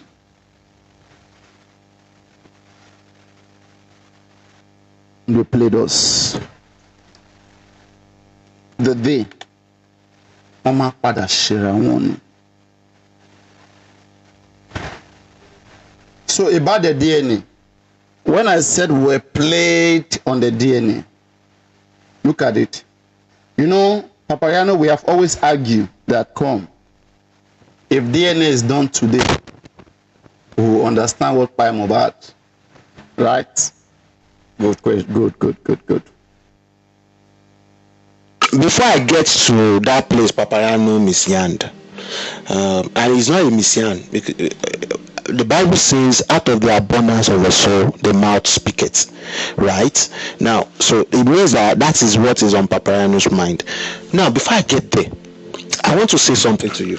Now, listen to everything that is going on. Papariano said it was played. He said it was played.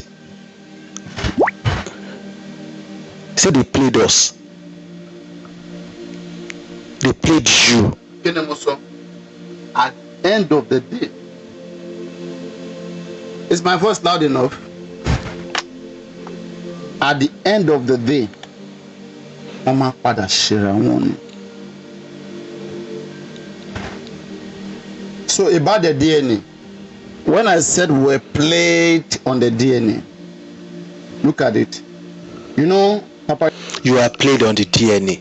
Now, I want to ask this. You can write this question now, because I will ask you when you mount my podium to come and tell me, ask me a question. I will give time. I would answer everybody. Don't worry. Just that. So by my lolo to no see and to have a could do and to have liar wole. But then when Papariano said here that he was played, did he forget that there is a particular person called Prah that told him that all these things is a charade from day one? This was him talking yesterday. Yesterday, really. Is my voice loud enough? At the end of the day, wọ́n máa padà ṣera wọn ni. So about the DNA, when I said we played on the DNA, look at it. You know, Papariano, we have always argued that if DNA is done today, we will understand what Pai Mohbad, right? Can you guys now see the difference between Papariano and I? I won't tell you that when they do DNA, we will now know what Pai Mohbad. That is Baba Mohbad's thinking. Papariano is also swayed with Papa Mohbad's thinking, so he's not wise. Now, let us be logical with ourselves now. Be logical. Let us look at the adverse first. If the DNA comes out as negative, let's say negative, would that prove that anything Pai Mohbad, after the toxicology has shown that nothing Pai Mohbad, they couldn't ascertain anything? Do you think Nigeria is a country of lawless people? We go with law. No matter how you think Wunmi is so wretched or anything, he has lawyers that would peruse this kind of lacuna. And Mohbad went for, Papariano led law. But then, if you look at it, that nothing you can bring. You see, hold on. The fact that Baba Mohbad asked for the right to do his own toxicology has given Wunmi, let's imagine that even if she is the one who pied the guy, it has given her freedom. When Baba Mohbad came back with that inconclusive result, that's the only thing to jẹ́ kí Wunmi free. Tí ọmọ ọwọ́ ẹ̀yẹn bá sọ wípé kò ń ṣe Mohbad lọ́la, the only worst thing that can happen ni pé wọ́n ní pé ogun Mohbad kan mọ́ ẹ̀. Worst tó lè ṣẹlẹ̀ nìyẹn. Does it mean they would punish Wunmi for the death of Mohbad? No, capital no. Ṣùgbọ́n mo realize pé Papariano gbọ́n kì í ṣe ẹni tó gọ̀. papariano ṣe gan o, papariano ṣe dọ́ǹbù o, papariano gbọ́n ju gbogbo ẹ̀yin tẹ́ ń wá sórí platform ẹ̀ lọ o. Papariano play end game fún gbogbo yín ni, end game ẹ̀ ò dẹ̀jú pé mi ò ní sẹ́yìn ẹ̀ ní sẹ́ mi, màmá ara máa bá lọ, gbogbo yín máa láìkì mi, just over adi máa tán, kò kú sòótọ́ ọkọ ń bẹ̀, ọ̀dọ̀ mi náà lẹ́ ṣe máa wà, kò jù bẹ́ẹ̀ lọ o. Bọ̀ èèyàn tó bá ń ṣe orúkọ bẹ́ẹ̀ èèyàn burúkú ni, ó ṣe free àwọn èèyàn yìí kí wọ́n wá choose láti dúró sọ́dọ̀ ẹ̀ torí pé ìwọ ló free ọkàn wọn, ó wrong now. Let's listen. Well, look at the game they played us.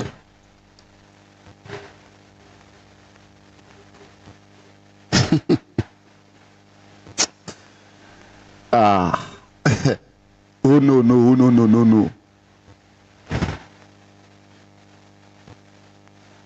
There's one thing that has spoiled everything for you guys. You see, you guys don't take me serious. One thing like this has spoiled this justice for Mohbad. But don't take me serious. Just keep following this case. At the end, you will ask the same question I've been asking 2 years ago. A lot of you don't understand why I ask those questions. At the end, you will ask those questions. And I will sit watching you. Papariano is just a grandeur, a grandiosity person, someone who loves grandiosism. Kí máa sọ òyìnbó yẹn dáadáa, dáríjì mi o. Ẹ má bú mi o, tèmi platform mọ̀ pé ẹ máa ní ó ti ẹ̀ ń pẹ́ nìkan ṣọ́ọ̀bì mi lórí tèmi platform yìí, ó láìkí kó máa yọ ṣọ́ọ̀bù pé kò sọ òyìnbó dáadáa, kò ṣe kí ni. Wá ṣọ́ọ̀bì mi ṣé òyìnbó ni èdè bàbá mi ni àbédè ìyá mi, ṣé mo sọ Yorùbá dáadáa ni? Ẹ mọ nǹkan tẹ́ ń ṣe o, ẹ ṣe nǹkan tẹ́ ẹ mọ o. Now listen to what Papariano said there. I will reverse it again a little bit. Oh no.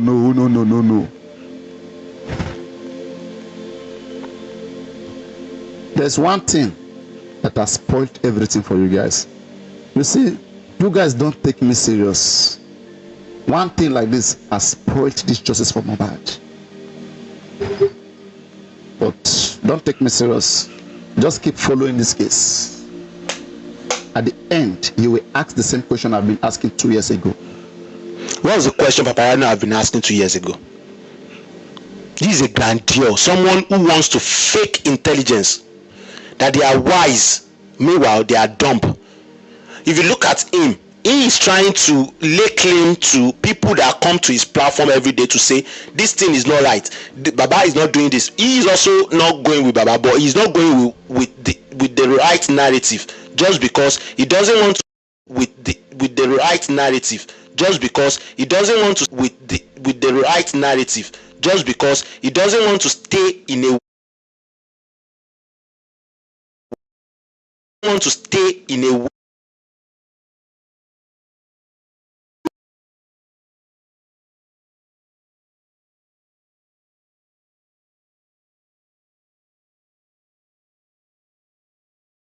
right on track. Don't know if you get my point. Play on. So about the DNA, when I said we played on the DNA, look at it.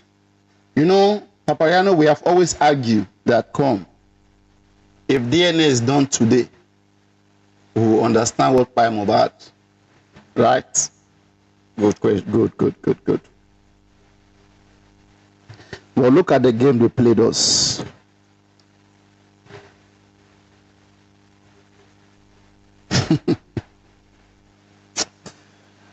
Oh no. There's one thing that has spoiled everything for you guys. You see, you guys don't take me serious. One thing like this has spoiled this justice for Mohbad. But don't take me serious. Just keep following this case. At the end, you will ask the same question I've been asking 2 years ago. A lot of you don't understand why I ask those questions. At the end, you will ask those questions. And I will sit watching you.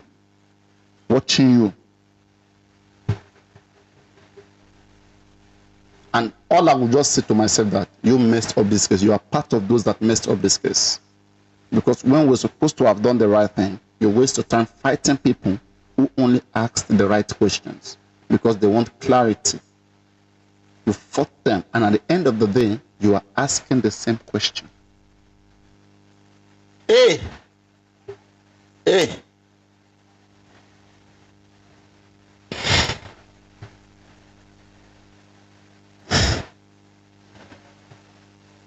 The DNA that you are seeing now, once they do this DNA,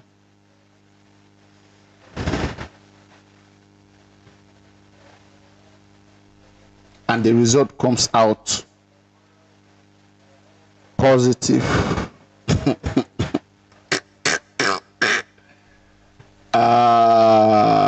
you see, guys, just think about it.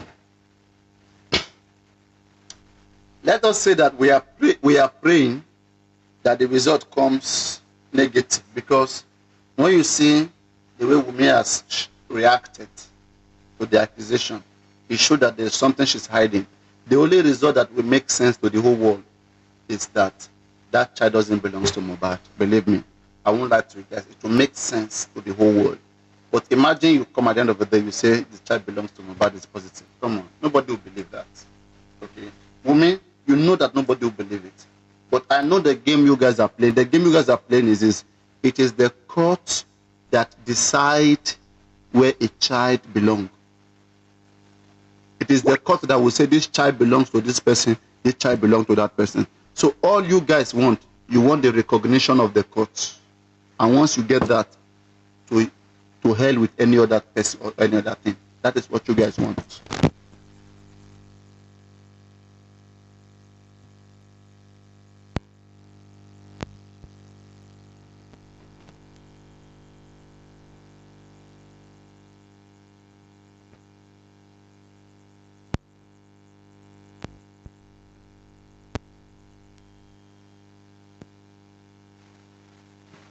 Guys, am I game don't play? It is papariano. It is papariano. If you know why they don't like me, when I talk, I touch the inside of their heart, and God now make me to touch their heart. I am speaking to pinch them in their hearts.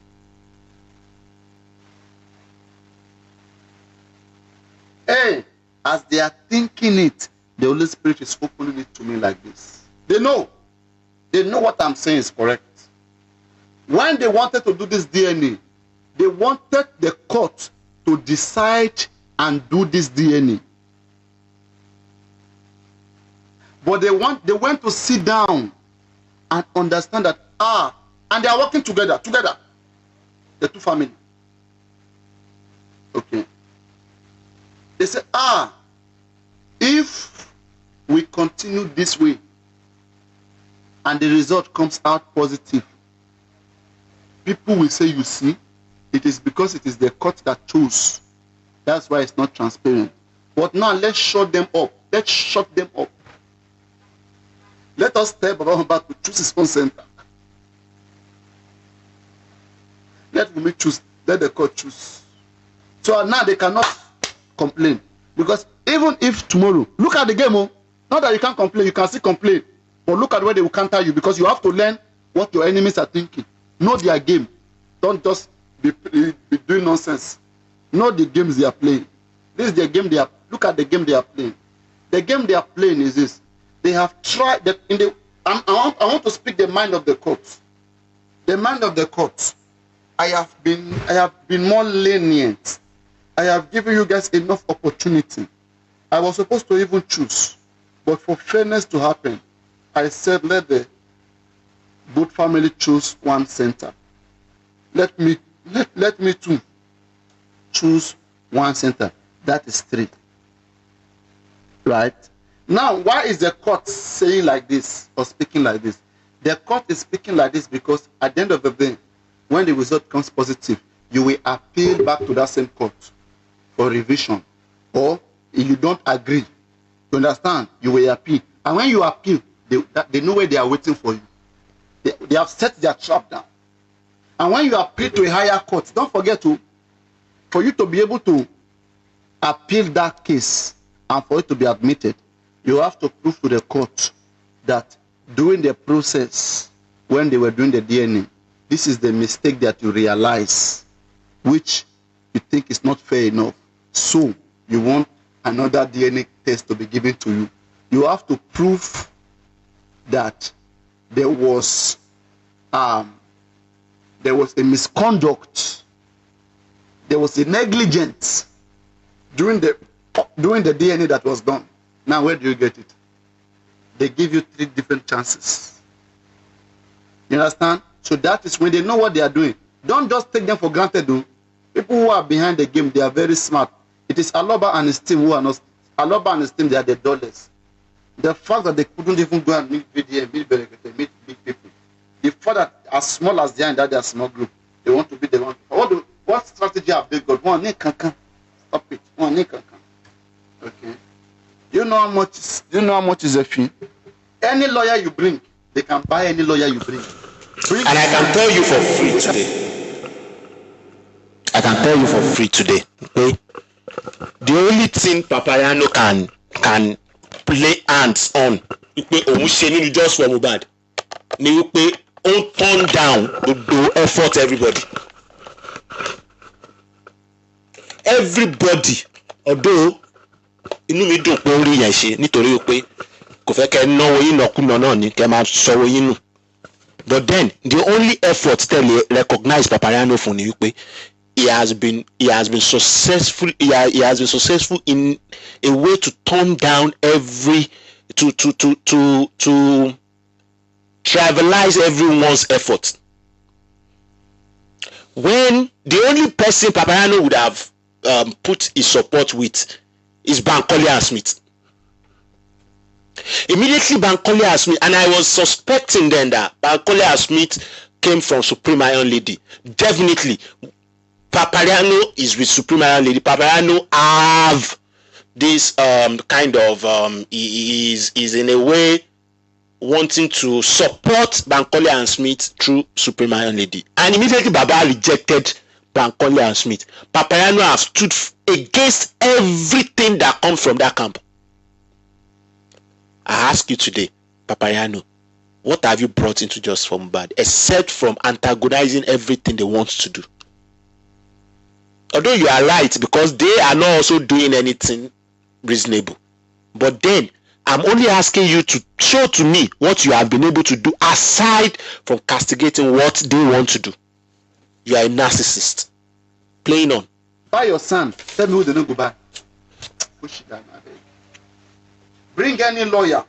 Okay? You are just getting those lawyers rich. If you want the definition of a narcissist, this is a narcissist speaking. Guys, this is a narcissist speaking now.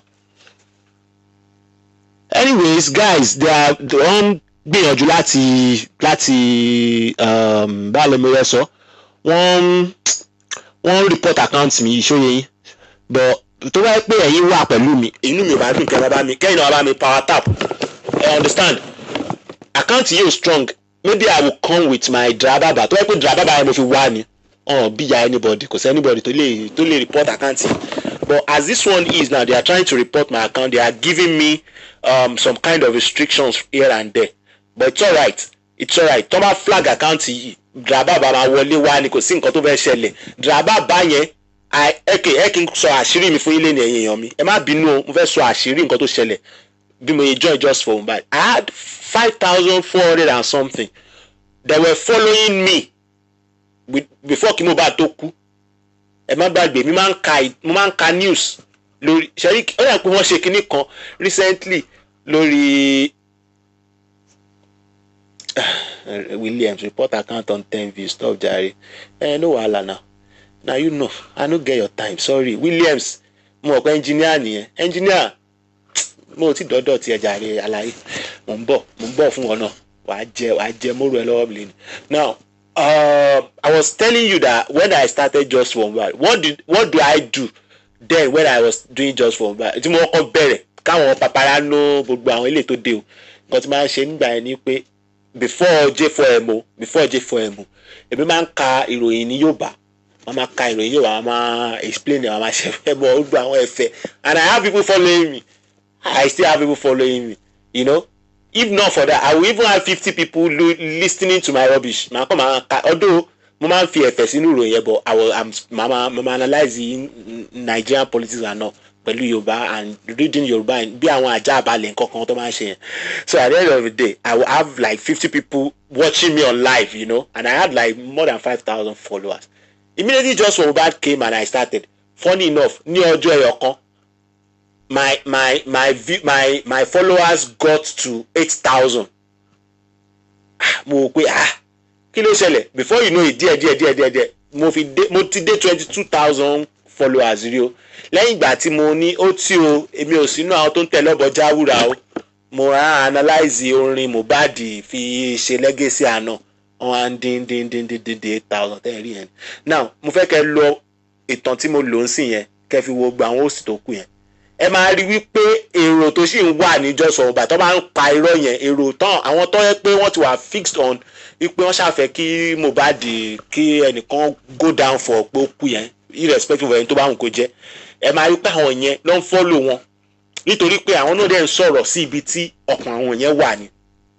ẹ̀yin èèyàn mi ọ̀rọ̀ tí mò ń sọ yìí mo lè má wá sí live mọ́ o mo ń ṣí ọkàn yín mo ń ṣí orí yín kẹ́ bá lọ sọ́dọ̀ wọn kẹ́ lè béèrè question rightly lọ́wọ́ wọn wípé kí ló dé tó fi ń ṣe nǹkan tó ń wù even gan if you are listening to me ẹni tó bá wà ní Wùmí platform tẹ́ bá ń gbọ́ mi àwọn ọ̀rọ̀ tí mò ń sọ yìí ní nǹkan tẹ́ lè fi tákù àwọn èèyàn yìí ẹ máa rí wípé kí wọ́n ń ṣe wọn ò fẹ́ lọ ìjà lọ ni wọ́n ò dẹ̀ ní nǹkan kan tó ń dúró ṣe ṣùgbọ́n ẹ máa béèrè question yẹn lọ́wọ́ wọn ojú àti wọn àti lọ papariano yìí sìn ẹ béèrè lọ́wọ́ ẹ̀ wípé gbogbo nǹkan tí wọ́n ń ṣe láti ìgbà tí wọ́n ti bẹ̀rẹ̀ JFM kí ló tí ò dá sí kí ló tó yẹ jẹ́ pé kóun kàn máa criticize nìkan lòun mọ̀ ṣe ń títí ẹ̀ kí ló tó ń wá fún àwọn tí wọ́n ń sọ nǹkan tí òun sọ ẹ play nǹkan tí mo play yìí fún pé kí ló tó fi ń sọ̀rọ̀ wípé kò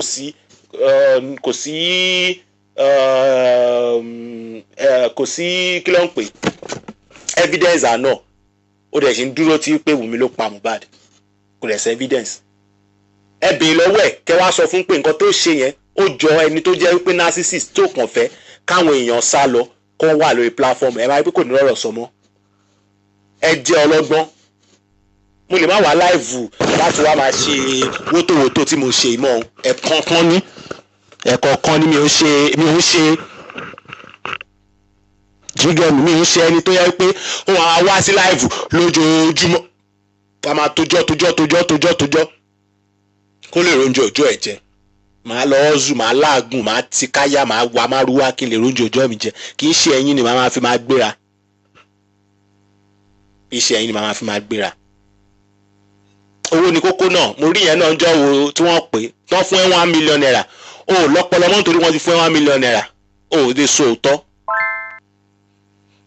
gbogbo ẹ̀yin tó yẹ pé justice monger ní ẹ̀kan wa ta justice kẹlẹ̀ rówó sápò ni. But I just want you to know that whatever you guys are saying, whatever your attitudes are, whatever your actions are, there are some people that those reactions are meeting on. Tẹ́ bá ń bully èèyàn lénìí àwọn kan wà tó jẹ́ pé real people ni wọ́n wà ẹ lè rò pé online lẹ́yìn wà tẹ́ kan tó jọ yín àwọn ọ̀rọ̀ tẹ́yìn sọ yẹn ó ń ba àwọn kan tó dẹ̀ ń feel bad.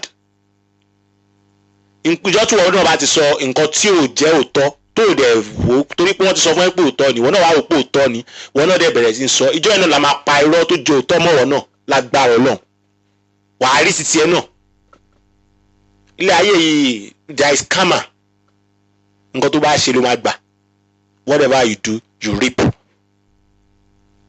mo kàn fẹ́ mọ̀ bí papariano ti bímọ lóòótọ́ ni tó bá yẹ kó ti bímọ kudos to you nà tó bá ti bímọ lọ kún fàdúrà nítorí o ti búdì ọmọ kékeré o ti báyé àwọn ọmọ kékeré jẹ́ o ti sọ fáwọn àwọn èèyàn pé kí wọ́n máa ṣépè fáwọn ọmọ kékeré ìwọ ló embodin àwọn tó wà lórí platform láti máa sọ pé Wùmí ló pa wọn bá nítorí pé tó sọ fún wọn pé ọmọ yẹn ń ṣe ọmọ ọkọ ẹ máa gbọ́n bíbá ìtì papariano sọ wípé kọ́mọ yẹn tiẹ̀ jẹ́ ọmọ àlè inú ìwọ máa dùn ẹ máa gbọ́. Lawyer you bring, there's somebody who can pay that lawyer more than how much you pay that lawyer.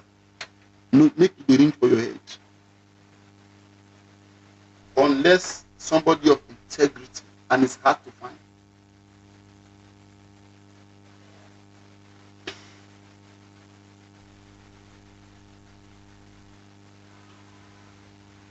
So, the DNA, if the result eventually comes out, result eventually comes out,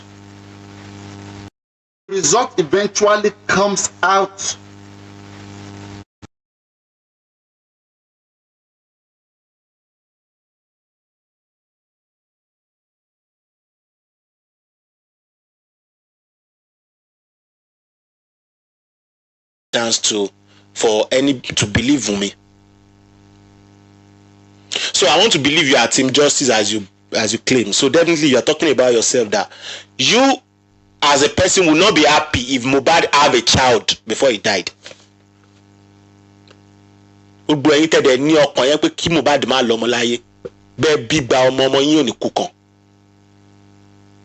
Bẹ́ẹ̀ bíbá ọmọ yín ò ní kú kan. Ẹ ní fọmọ́lẹ̀ sáyé.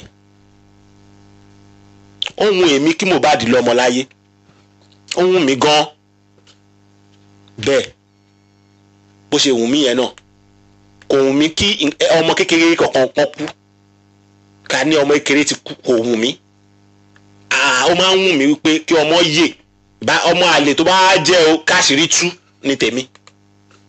So I'm not among you thinking Mohbad should not have a child. Kò yẹ kó Mohbad lọ́mọ láyé.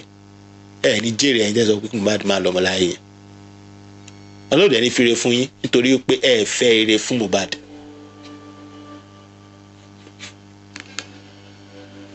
Ẹ fẹ́ ire fún Mohbad.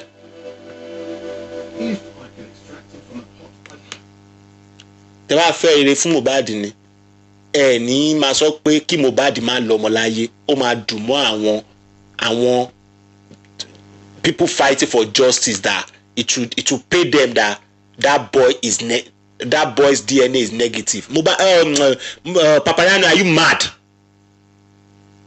This thing you said made me hate you for the rest of I will hate you for the rest of my life. Saying kí Mohbad máa lọ ọmọ láyé. Ó ní ọmọ láyé.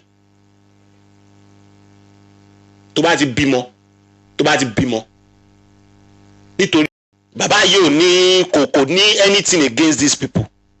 Tẹ́yìn náà dẹ̀ ń tọ́ lọ́bọ̀ jáwúra. Mi rò pé nǹkan rẹ́dí àti fọmọ́lẹ̀ sáyé.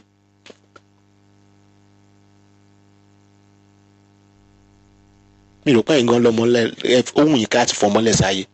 Because kò sẹ́ni kankan tí inú ẹ̀ máa dùn láti máa wish a small kid bad.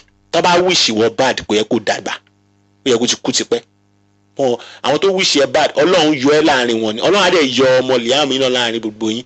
Ẹ̀yin tí ẹ fẹ́ kó dàgbà ní àgbà yín ò ní rí ìgbà tó ń bá náà dàgbà. Ẹ̀yin ò ní dàgbà rí òun kóun dá òun máa dàgbà. Ẹ̀yin ò ní dàgbà rí òun ní àgbà. This is getting too much. Look at Papariano wishing young Liam bad. That this DNA was sent to, that the sample was sent to. They did a DNA test and they say that child belongs to Mohbad. How do you want to counter the result? Does somebody write something intelligent in the comment section how to counter it? So, Papariano is always thinking of people. He's always thinking of people countering that Mohbad as a child. He said somebody to say something intelligent so that he can have that excuse and say when that thing comes to bania Mohbad nǹkan tó máa mú dání ni a sọ pé no they have do magomago. He is asking. He doesn't have any idea of what he can use. Now he's asking people to bring their own idea so that he can build on that. I wonder how you people sleep at night knowing fully well that you are wicked souls. You can prepare your mind. What do you want to say?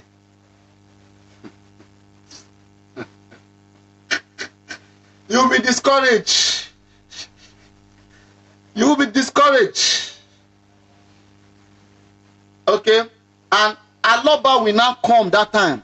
Aloba will say, "Me Nigba, you must appeal it, but I need money to appeal it." If you guys already positioning himself, by that time, don't forget Baba Mohbad someone who saw the whole story from day one and concocted a way to discredit his grandson legitimacy would Papariano is a narcissist. Now he already understand that Aloba would not agree, even if the acting comes out positive. He would not agree. That he would always say there has been a magomago, and which of course that's what they are planning to do now. And people now they are always waiting, they are always planning ahead so that they will keep themselves in cognizance in people's mind. Look at him, Papariano saying Aloba will now come to appeal a DNA result. How is that intelligent of Papariano? Do they appeal DNA results? I'm asking everybody now. I will open my platform now because I'm not bringing all my arsenals out. Sherry, in koto biminu ogonijo to analyze me. I will open my platform now for everyone to come in and ask questions. Next time, mo fẹ́ kó òun kọ́kọ́ jáde wá kó wá sọ̀rọ̀. So then next one yẹn ni màá fi bá tiẹ̀ jẹ́ tọ́ba because ó sọ àwọn ọ̀rọ̀ kan nínú bẹ̀ yẹn tó yẹ kó discredit ẹ̀ tán as against nǹkan tóun ti ń ṣe tẹ́lẹ̀. Màá gbé ògbẹ́ side by side pẹ̀lú yín but mo ń dúró de òun kọ́kọ́ jáde náà. Màá dúró díẹ̀ kó jáde náà. Bísí mi dà ìwà tẹ́ ń wù yìí ò dáa náà. Mi ò fẹ́ kéèyàn máa bully Papariano lórí platform. You can't bully. How will you say Papariano play game every month so that he can pay his rent? Ṣé Papariano oníṣẹ́ ni? I don't think so. Mi rò pé oníṣẹ́ lóòótọ́ because he is sitting on there every single day. Every single day kò tí ẹ̀ ń jẹ́ káwọn ní new host yẹn sọ̀rọ̀. Tó bá ti wọ̀ online everybody ti rọrọ̀ sọ́dọ̀ àwọn ní new host yẹn ò lè sọ̀rọ̀. Àwa yìí bàbá Papariano làwọn mi ti host before kí Papariano tó host mo ti kó èrò 1000 lọ lórí platform dànù ẹ lọ bèèrè lọ́wọ́ àwọn èèyàn tó mọ̀ mí but then I don't need it because it is always the lies that will keep people. When you tell the truth to them, tell the truth, you will see that you have a mega number like 12 that I have now. Now onírọ́ irọ́ la bí láti kan tí máa fẹ́ fà jáǹsìn tí mo bẹ̀rẹ̀ sí ń fà wá wí máa drag wù mí ẹ máa rí pé ó máa kún bíbáyìí but kí n fẹ́ fi ogbọ̀n ṣe máa bímọ ti tèmi. I have a kid, I have a child. Mo bímọ ti tèmi mo lè má ti marry. I have a child out of wedlock nígbà tí mo wà ní school but then ọmọ mi lọmọ mi. Ṣé màá ra iná sórí òun ní ọjọ́ iwájú nítorí pé mo fẹ́ feel good níwájú tẹ̀yìn. Ẹ̀yin tẹ́ jámọ́ nǹkan kan lọ́wọ́ mi. Ṣé torí pé kàn wá sórí platform wa máa gbọ́ mi. Mo máa ìgbà tí mo ń ṣe live mo ń ṣépè fáwọn tó máa send gift. Inú mi dùn pé ẹ ṣe gift kankan sí mi látàárọ̀. Bẹ́ẹ̀ tí gbé pè lẹ́nu mi. Kí lẹ fún mi gift fún ní orí kú ọmọ 27 years old. Kí ni mò ń gba gift fún ní lórí tí mò ń wá àti tún ìlú mi ṣe wípé kí ẹnìkankan má kàn máa lo opportunity láti máa bully anybody nítorí pé ẹ wà nínú ẹgbẹ́ òkùnkùn kan ẹnìkan ò sínú ẹgbẹ́ òkùnkùn. Funny thing ni pé nǹkan tẹ́ ẹ mọ̀ ni pé nǹkan tí gbogbo ẹ̀yin bully yẹn tẹ́ ẹ mọ̀ ni pé tí Nigerian government tó bá order ìbọn fún gbogbo wa ẹ lè yìnbọn tó mi. Ẹ̀yin bully tẹ́ ẹ rò pé ẹ wà ń cultist tàbí nǹkan kan èmi tí bá gbá ìbọn revolver ẹ lè yìn tó mi orí ti burú ṣùgbọ́n nítorí pé àfẹ́ wùwà ibi ẹ mọ ibi tẹ́mi ti rìn dénú ayé yìí ẹ mọ ibi tí mo ti rìn dénú ayé yìí èmi ni yóò láyẹta kò ní kò kígbẹ́ kò ní kankan kò mọ bí wọ́n ti ń ṣoògùn ṣùgbọ́n nítorí pé o ti wà nínú ẹgbẹ́ òkùnkùn o ti ní mind láti lè gún ọ̀bẹ o ti ní láti máa gbébọn o fi ìpè gbé ọ̀rọ̀ lè bully tíjọba Nàìjíríà wá fún aláyè láti everybody náà bí Amẹ́ríkà èmi ni yóò lẹ́nu inú ilé bàbá yín láti máa mú yín jẹ máa mú yín fi yín bí tábà ọmọ líle àwọn kan bí wa pẹ̀lú líle ni a ní máìndì ọmọ líle ẹ lè rójú wa ìtò bá ti ṣe nǹkan burúkú fún wa tó bá ti pa wá àti mú ẹ lọ́lọ́run máa fi sí wa lọ́kàn nǹkan tó ń pè lọ́mọ líle nìyẹn ọpọlọ wa àti mú ẹ ló máa fi wá lọ́kàn wa so nǹkan tó ń pè lọ́mọ líle nìyẹn wípé kò ń fẹ́ kí nǹkan lọ ó máa padà wá ṣe títí ẹ ọmọ líle ló ń pè yẹn bí èmi nìyẹn ò ṣọmọ líle nítorí pé ti join ẹgbẹ́ òkùnkùn lẹ́fi di líle tọ́lọ́run bá mú yín tábàáyé pé a rí Mohbad yìí a rí kéèsì Mohbad yìí a rí fi wọlé sí lára ni ẹ máa rí wípé ẹ jẹ́ kọ̀ọ̀kan gbogbo èmi ni ẹ yẹ ààyè gbogbo wèrè tẹ́ ẹ ṣe yẹn kò ní sí mọ́ nǹkan tá a fẹ́ fi jọ́sọ̀ Mohbad ṣe tẹ́lẹ̀ nìyẹn àwọn papariano àwọn gbogbo àwọn olórí burúkú tó kún Justice Mohbad tó sọ di ara títí wọn tó sọ Justice Mohbad di personal beef no fa ogbo sínú sequence of things now apparently you are not in the sequence of things. We don't even recognize you. We want to recognize people that would Sherry. Why do I like that beneficiary? Òun gan lọ tẹ̀lé ẹnu ni. Ibi tó yẹ kó òun náà lọ lo agbára ẹ̀ sí kò lọ síbẹ̀. Ọmọ líle ojú ẹ̀ jojú ọmọ líle. Àwọn ọmọ líle burúkú tí wọ́n ń ba àwọn ọmọ líle jẹ́. Ọmọ líle àwọn ọmọ líle kan wà afẹ́ kí nǹkan da. Ṣùgbọ́n àwọn ọmọ líle kan wà tó yẹ pé wọ́n máa ń dá nǹkan rú ni. Àwọn òun ṣe yẹn. Àwa yẹn la máa ń lé àwọn ọmọ tó máa ń dá nǹkan rú yẹn kiri. A máa ń lé wọn pa ni. Ṣùgbọ́n èyí tẹ́ máa ń dá nǹkan rú yẹn. Ẹ̀yin tẹ́ ń tún nǹkan ṣe tẹ́ wá jójú yín jojú àwọn líle ẹ ti tẹ̀lé ẹnu. Ẹ wá ń lo agbára yín lórí ìyàwó tí ò lágbára tẹ́ bá máa sọ lọ dára máa sọ wọ ṣe Wùmí yẹn ju ẹni tí ó yẹ kẹ́nìbọ̀dì senator anything kọ́ tiẹ̀ dúró tì ṣé ó jọ ẹ má bínú I would be vulgar here I'm sorry Wùmí ò nídìí kò lọ́yàn àwọn senator máa ń wá obìnrin tó bá nídìí tó lọ́yàn tó fine tó ń ṣe kìíní Wùmí fine omi ìsọ̀rọ̀ kò fine but definitely kò í ṣe senator kankan òótọ́ ọmọ yẹn lóyìn gbé dúró kò sí nǹkan kan tó ṣe wọ́n kàn ra àràbù sí lẹ́sẹ̀ ni go and write it down today torí ẹ̀ ní evidence if you have evidence bring it out pé ó pa ọkọ ẹ̀ ó ju ọkọ ẹ̀ wá látòrí òkè wọ́n ṣe autopsy wọn ò rí pọ́ngun lọ́bẹ̀ ẹ̀dẹ̀ ṣe dúró papariano ń gbé yín ní gógó ń ṣe obìnrin dáadáa yẹn pẹ̀lú yín níbí báyìí ló ti sọ pé kò dáa kí Mohbad lọ́mọ láyé ẹ listen. Patient a little bit. This is where Toyin Peperepe is coming from. And then Yomi Fabiyi I see you enter here maybe they invite you ni Yomi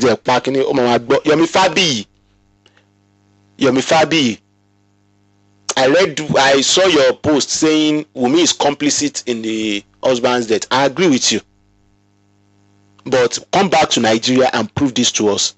I am among people that will fight assiduously if you are being arrested unjustifiably.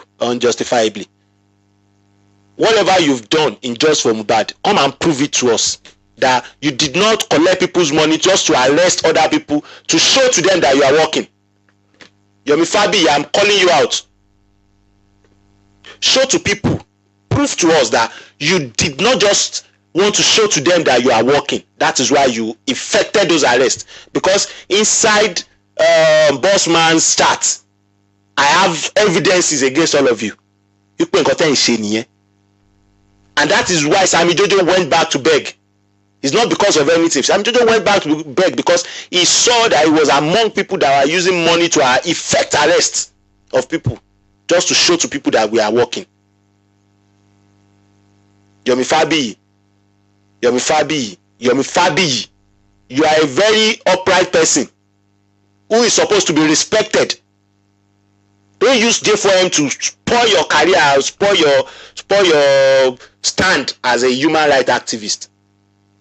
We already have lacunas in the Baba Ijesha's own, saying Baba Ijesha this and that, but we agree that no one should be given adverse punishment because they were played. No. If they had the intention of doing it well, yes, they should be punished for it. I agree with you. But then this just from bad, you are now not making any sense to me no more. Assuming you have been able to prove that 3 seconds video, I will be with you, but you couldn't prove it. Cease and desist. Assuming you stayed in Nigeria to face all the consequences of what is happening, I could have believed you, but you ran away. Cease and desist, cease and desist. We are in a society that needs people to be wise.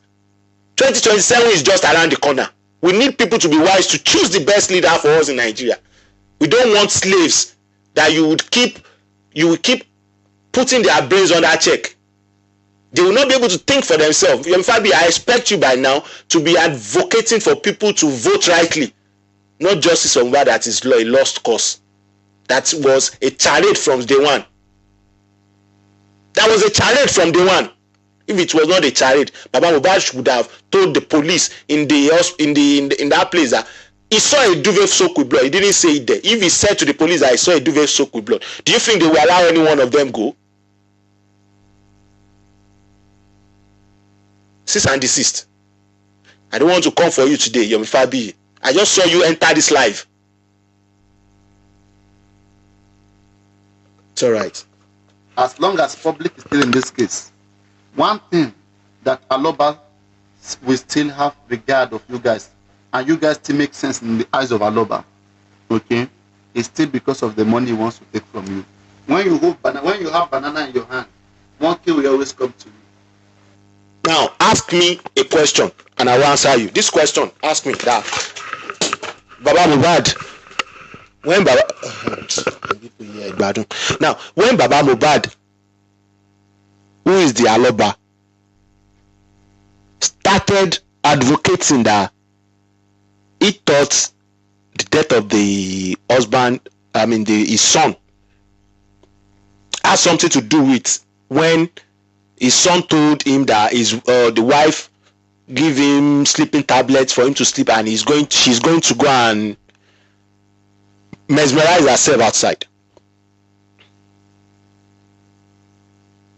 When Aloba said all these things to you, I expect you to return back to what he has said. Papariano, telling him. Okay, and Aloba will now come that time. Aloba will say, "Me Nigba, you must appeal it, but I need money to appeal it." If you guys were patient a little bit, this is where Toyin Peperepe is coming from. There are still many things to do after DNA.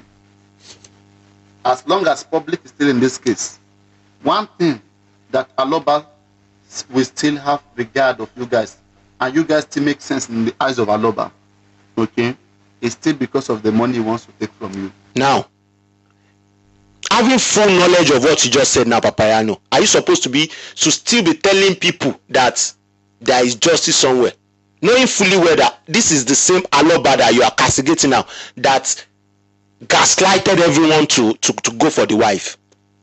You are on this case from day one, Papariano.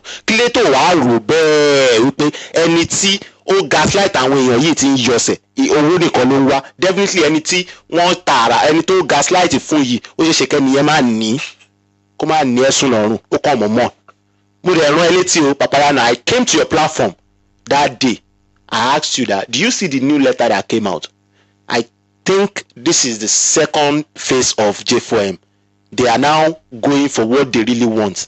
Now, this DNA, they have said that Wunmi name should not bear Aloba again. That is the first offset that Toruko Obati Jaloba mo, then Mohbad is already Aloba.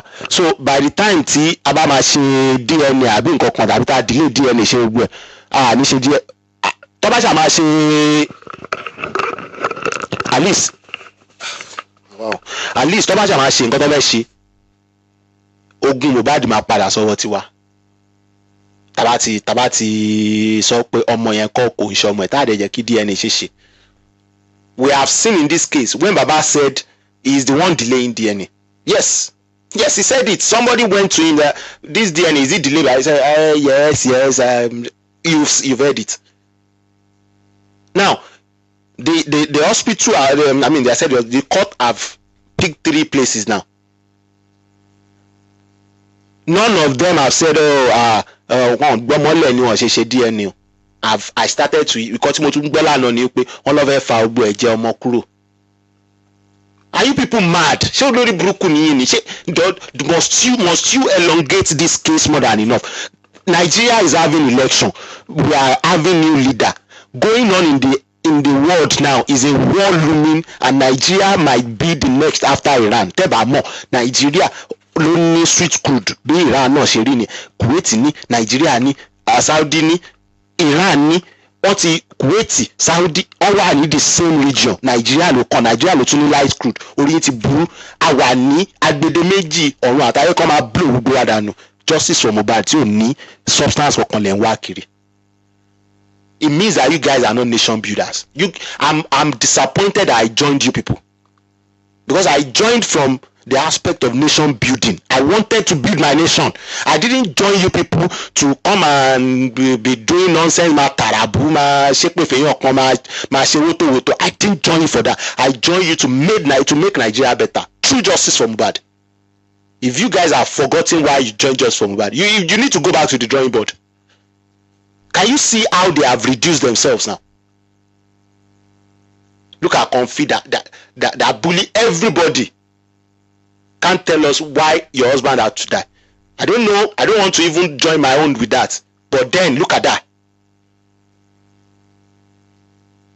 Look at Papariano asking that Mohbad should not have a child in this life. Totally advocate Mohbad man lomolaye. Then Baolo should love Mohbad. You have Mohbad picture on your profile, Papariano. Go and remove it. You are a madman. And to be mokoma lomolaye. Nítorí pé ẹ̀yin fẹ́ feel right. Feel like we're stupid. Feel right. So come on, lomolaye ki DNA come out negative. That's too adverse. Listen. When you have banana in your hand, monkey will always come to you. But when the banana is no more, the monkey see nothing. The monkey will say bye-bye. Papariano, I see you join now. Yes, Aloba, give it to Aloba. If you can go live, I'll give you that chance. Aloba's already going to different places. Papariano, if you can go live, I'll give you that chance. Go live, join me on live. Let's come and shame me with your fans that all I've been saying about you is wrong. I still have a lot of video recording here of you saying rubbish thing. Bring my own outside and show how I've been able to be dubious, because you said Prah is dubious. Prah doesn't know where he's going. I don't know, maybe what you said is a slip. If you say it's a slip, I might forgive you. But if that is not a slip, but it's not a slip because you keep saying it. You kept saying it that is Prah is dubious. He doesn't know where to stand. Those people that don't have a mind of their own. Mind of my own from day one. Keep you wotowoto just from about the Ara Papariano. You are saying I don't have a mind of my own. I was on your platform for more than 2 years. I still use my mind to stay around you people, never changing my mouth because you people are different from me. You saw me, you saw through me. You people, boy, this is where he is. You can still come out to say Prah doesn't have a stand. You can see you are a stupid man. I just look at you that I go to other people's platform trying to defend, knowing fully well that you are not that wise. I defend you just for one thing, that I know for sure that you are a liberal at mind.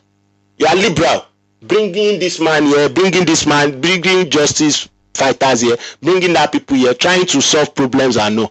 I thought you are wise. I thought you are liberal. I never knew you are this kind of a negativity person. Someone who doesn't have joy, saying Prah is dubious. Did I even went to those people to go and beg who?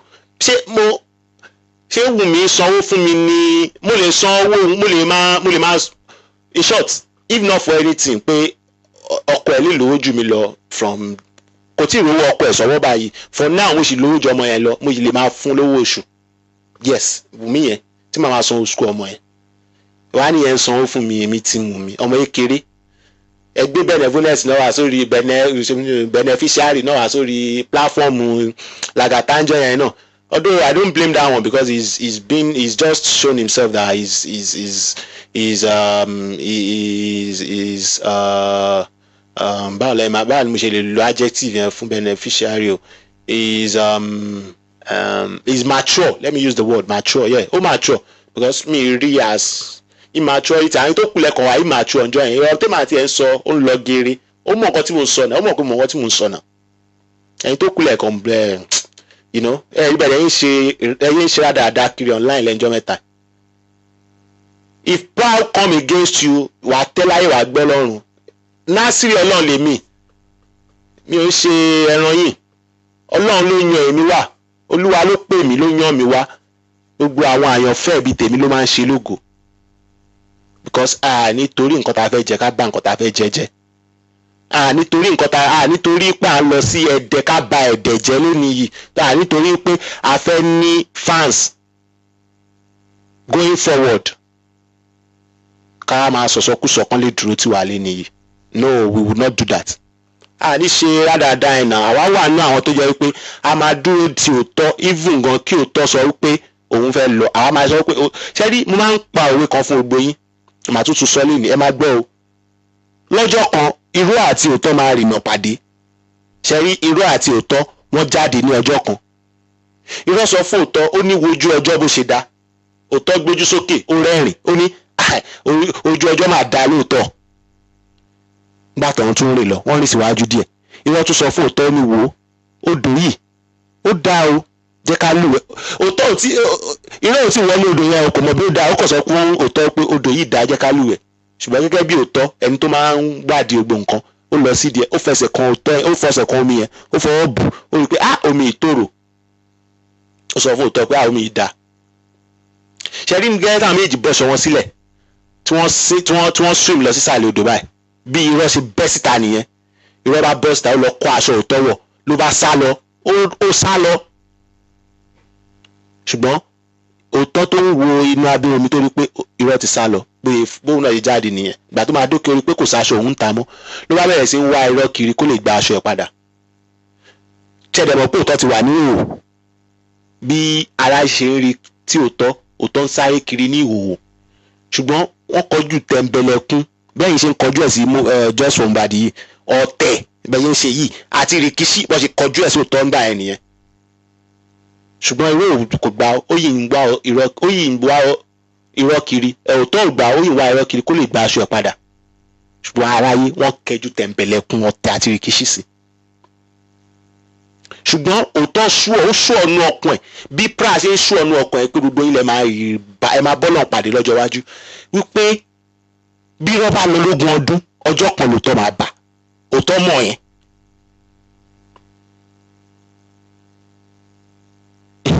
Stay wicked. What's the source of my story? Lie. I am a sage on my own. Forget seeing me doing all this just for Mohbad, man. See, if I want to do program, I would make sure you are engaged. You will love my program. You will learn. Nobody will say everything I've been saying since. You've not gotten one or two out of it. Kì í ṣe èpè, kì í ṣe ká máa ṣe wotowoto orí burúkú káàkiri. Nǹkan tẹ́mi bí lè pé Just Mohbad my journey. This is how I laid the foundation for Just Mohbad. For all of you. This is how I laid the foundation of Just Mohbad for all of you. Including you, Papariano, including Arifa. Reunite. It's already going to a survey. Okay? That one day after I've collected this money, I will just climb up, go to this platform, and tell them that, we all wanted the best from Mohbad. We tried our best, but it is the way it is. God will fight for Mohbad. This country is not good.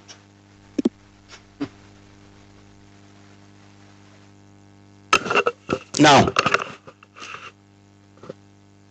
it is just this kind of we giving ourselves unnecessary headache. And it is not you giving yourself unnecessary, it is the people you are going to their platform that are giving you unnecessary headache. If you look at it, even if you do nothing, Wunmi would not be arrested. Now, imagine everything you've been doing. Has she been arrested? Have you seen anything that has to do with Shepherd Mohbad? I mean, anybody saying it except from those that you subscribe to online? Are we saying our Nigerian government are bad? Are we saying the police are not doing their job? Do you think that every of the police member that have something to do with this case all align with Wunmi? If not that they are aligning with the truth. For 2.5 years, can't we see someone to sleep? At least sleep. And we will have a little video of how Mohbad died. Nothing like that for more than 2.5 years. And you guys stayed on those lies. I don't mind me, only one person watching me. That's what I always tell you. I don't mind only one person watching me. So far I can evangelize to that one person, and that one person will see the truth, and we align with the truth. See, the only thing that is sure that you can't do is that you can't change people, especially people like engineer. See, the engineer, those are part of people that come to J4M to use your joy to align their own joy, to use your sorrow to turn your own sorrow to their own joy. Yes, I can tell you that for free, and I want him to come here. I will open my platform soon now. Anyone that wants to talk. If you don't want to talk, get lost. Engineer is one of those people that just come online to talk. No knowledge, nothing. They just want to talk. It is better you keep quiet than talking. You see, whenever you talk, 50% of people already know your IQ is there. When you, like I'm talking now, people that know how to analyze can put my IQ in a place. They can analyze my IQ because I've spoken. Because the Bible says, out of the abundance of the soul, the mouth speaketh. Hey, imagine, abundance is soul engineer. Come on, we cool rather die. Jáde lẹ́nu. Èmi nìkan kọ́ mo sọ fún pé kò mọ bó ṣe ń ṣe wáìnì. Kékeré ti sọ fún ibi wọn ti sọ fún pé engineer ò mọ bó ṣe ń ṣe wáìnì, ó kàn tójọ́. Ó jẹ́ alọ́gbẹ́nu ẹ̀dákẹ́ kó má kàn máa wa ẹ̀gún lélẹ̀ lórí, ó kàn tójọ́ ẹjọ́ wèrè tí ò ní túmọ̀. Mẹ́jọ tó ẹ máa tójọ́. Ẹ máa tójọ́ bí àbí àrìndìn àtàtàntótó. No, now it's not a must for you to go on platform and show your stupidity. I'm coming for all of you, and I expect you to come back in full force. From day one. Engineer was okay. Mo yà kọ́ máa ń wò yẹn títí ẹ̀ yẹn ara àwọn misplaced priority just from bad nìyẹn. There is one man in Ìjẹ̀bú. Recently, I thought he was among them. But although I gave him evidence, if you are talking with people, don't be carried away. Put your mind in what they are saying. So because that will make you know them before they come for you. That's it. Now, Sherry Ìjẹ̀bú wà náà àwọn tó yẹ pé òun fẹ́ mọ òótọ́. Although ẹlẹ́fẹ̀ náà ní Ìjẹ̀bú. Bó máa ń fẹ́ mọ òótọ́. There was this day tó ń sọ̀rọ̀ kan. Ìjẹ̀bú wá mọ̀ ó tako intelligence ẹ̀, ó tako mindset ó wò pé ó dẹ̀ wá sọ̀rọ̀ láàrin wọn bẹ́ẹ̀ yẹn. Gbogbo wọn dẹ̀ mú sọ́wọ́. Engineer yẹn náà wà náà tó mú sọ́wọ́. Mo á ń wo engineer yẹn báyìí pé but ìwọ ṣàkàn máa ń fi align pẹ̀lú àwọn popular sayings ló máa ń fi align pẹ̀lú. O ní stand, o ní mindset tiẹ̀, o ní kàn fẹ́ ṣe fàájì tí wọ́n ráyè. Mi tí ẹ need àti sọ̀rọ̀ fada ìyẹn ti wà divine already, ìyẹn define ààrẹ láti ilẹ̀, ó define ààrẹ kò sínú yín. Ṣùgbọ́n engineer, you are a disgrace to me.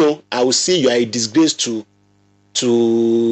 beer parlor platform. You are a disgrace. You don't even know what beer parlor platform means. That's not what they do on beer parlor. In beer parlor, you make jest of people and they will still feel good with the jest. You make jest of people and you do it as if you are insulting them. No, go and learn, man. Go and learn, Mr. Man. Meanwhile, let's go back to this very useless man. Suddenly, you ask yourself, why is Aloba jumping from one platform to another? Who is controlling that account? When I told you guys before that they are controlling Aloba account, and it's a very serious person, the person is together with him like this.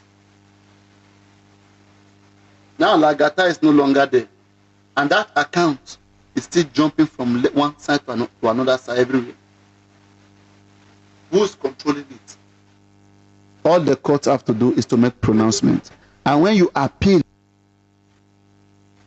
okay, I passed. Anyways, I'm trying as much as possible to see where this guy was analyzing me that day. You could be dragging, but Aloba or Shekakato justice. Why are you dragging? ṣàkàn sọ̀rọ̀ ó ṣàn tójú ẹnu ẹ̀jọ́ yẹn but me I thought nídìí gbogbo ilé mọ́ èmi feel pé ilé ayé yìí ti kọjá ká máa drag ara wa pé nípa stand wa tó bá wo stand ní tí ó bá align pẹ̀lú títí ẹ̀ ó rẹ̀ move on pẹ̀lú live ẹ̀ bọ̀bọ̀ bí dandan ní kí n align pẹ̀lú stand tiẹ̀ ni. Is to jump into defense and automatic. Don't worry màá rí ibi tó ti bú mi yẹn mo ní lọ́wọ́. William kìíní kan àwọn olóṣì tó rí àwọn olóṣì.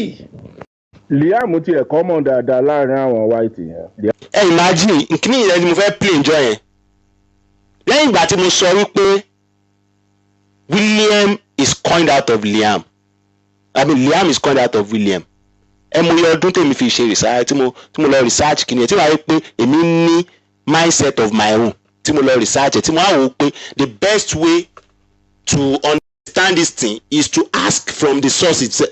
Wùmí wà lórí platform mo lè gòkè lọ́ba sọ̀rọ̀ mo ò ní nǹkan nìyí I know people come to my platform that they don be ṣẹ́rí ọ̀rọ̀ kan ṣẹlẹ̀ ńjọ́ yẹn ẹ kì í sọ ọ̀rọ̀ yìí fún yín ẹ máa gbọ́ o. Ó ti pẹ́ tí ọ̀rọ̀ yìí ò bá fẹ́sta hàn ẹ mọ ìgbà yẹn tán sọ wípé ẹ̀jẹ̀ wà nù kọ́fìn èmi mo pa iná ẹ̀rọ ẹ̀jẹ̀ wà nù kọ́fìn yẹn lórí live more than 1,002 people were watching me. Somebody asked me a question that day pé ẹ wo kíní yìí just the second day o wípé ìjọ tí wọ́n zoom mu mobile ní wọ́n ní ká ẹ wo kíní yìí pé ṣé kìí ṣe ẹ̀jẹ̀ ló wà nínú kọ́fìn yẹn mo ní ẹ̀jẹ̀ ká tún wò á wò we analyze that ẹ̀ mọ̀ sọ kíní yìí omi ara tí wọ́n bá ti kó omi máa la dànù òun ló kéèkì bẹ́ẹ̀ tó di kíní yẹn ẹ imagine pé èmi náà fẹ́ jẹ́ káwọn èèyàn pọ̀ lórí platform sọ pé ẹ̀jẹ̀ ni ṣé wọn ò ní tẹ̀lé mi ṣé kíní yẹn ò ní máa fẹ́ káwọn lénìí nítorí pé wọ́n ní tẹ́ bá fi òkúlẹ̀ fún wèrè kó ṣe bó ṣe máa ṣe ó máa sún jẹ ni wèrè ní a fi just from adilẹ̀ fún iṣẹ́ bẹ́ẹ̀ dàrú ẹ jẹ́ ká rí àwọn búlì mú mọ́ ẹ jẹ́ ká rí wọn mú sọ́wọ́ ń pé ká má máa búlì mọ́ kí lẹ̀ ń ṣe àwa tá wà láàbroad ní just from bad kan jù because we always come home you want to do dread and all àwọn ọlọ́pàá máa mú yín pé o ṣe dread kíní kan igbá kan àwo kan ẹ̀rẹ̀ kòkòkò bá bá ọ̀hán sùn.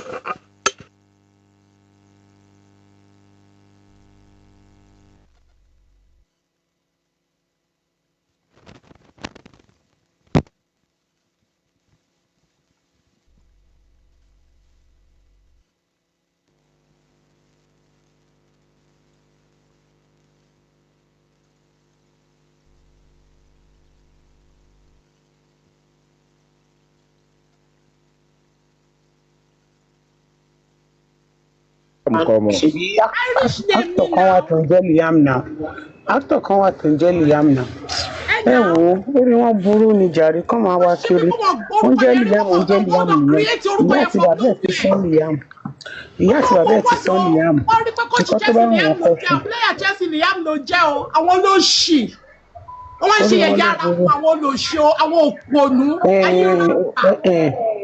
ẹni sùúrù ènìyàn on a more serious note wọn lè jèrè títí wọn because ọmọ useless people that don't have anything doing with their life that are mad that are sad people Ọlọ́run lè ràn yín lọ́wọ́ kẹwàá lóyìnbó kẹsẹ̀ ẹ ní nǹkan kan gidi àwọn ọmọ yìí lè ń wa ìgúnlé lórí engineer you bullied a small boy like that ẹ tún lọ ń change orúkọ yẹn sí orúkọ yín ẹ wá ń sọ mo gbọ́ gbé tẹ́sán engineer ń sọ William kini kan just because you want to play you want to make jest of that name.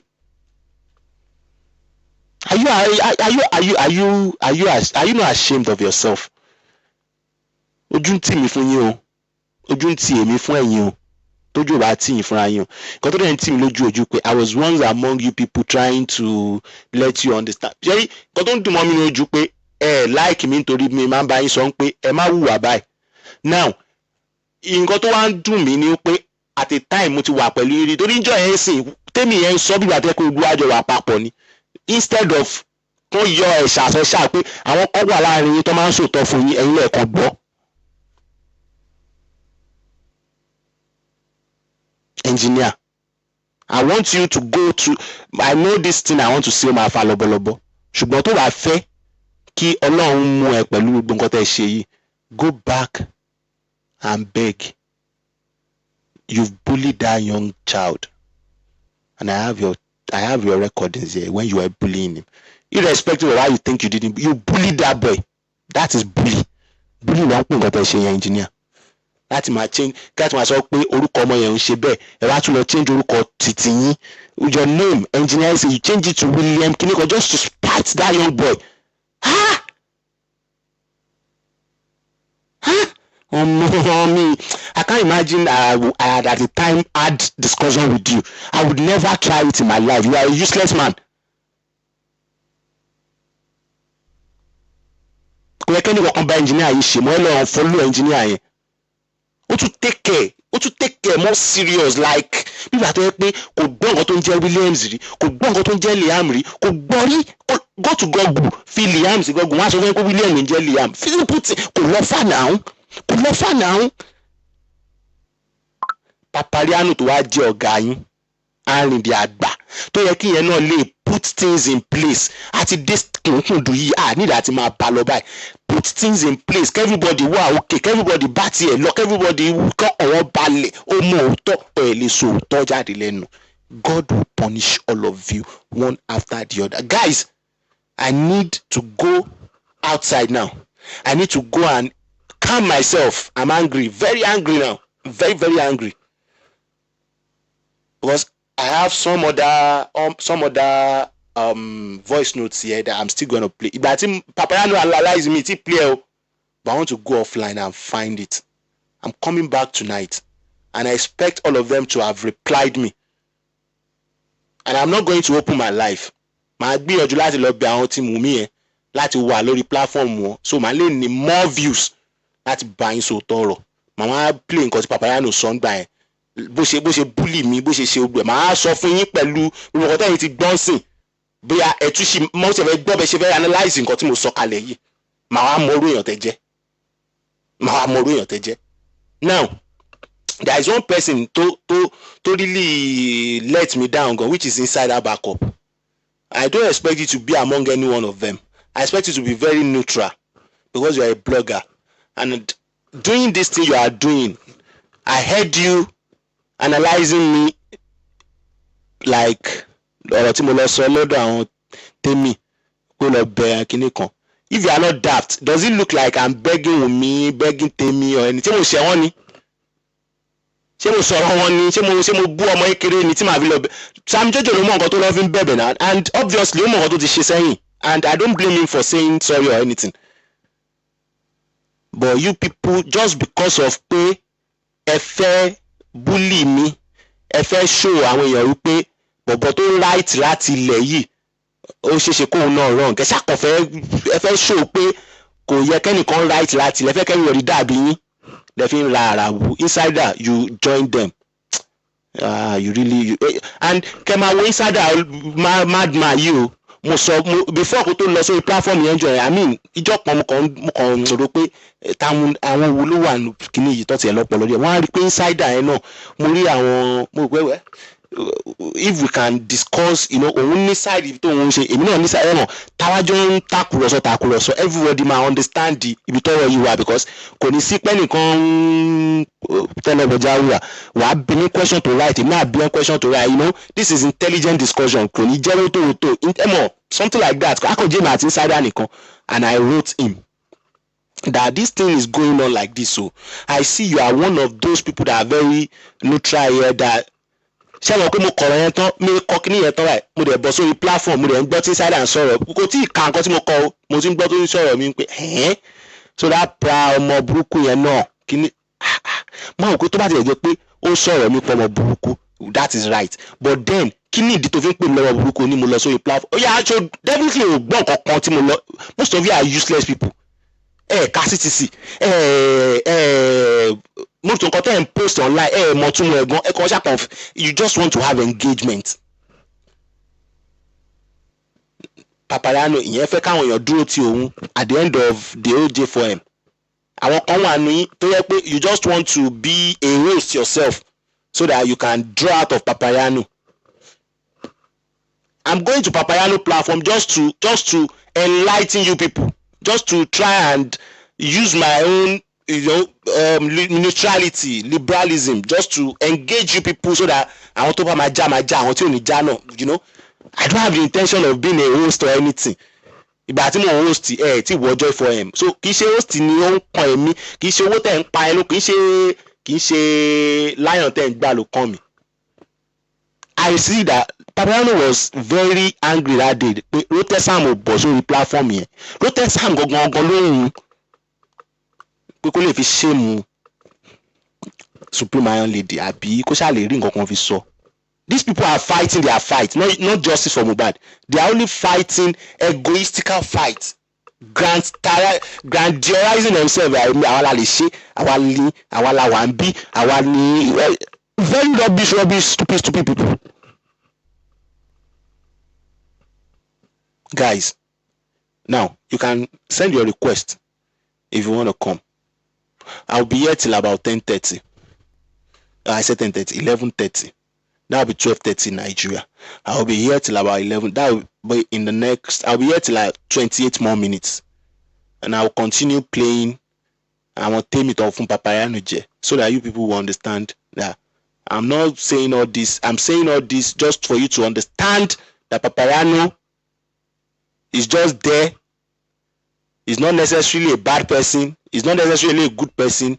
He has his own ulterior motives. And I've just busted him today to you that he wants to remain justice for Mohbad for himself. Like everyone in Justice for Mohbad should believe Papariano, and going forward, he can be using the numbers.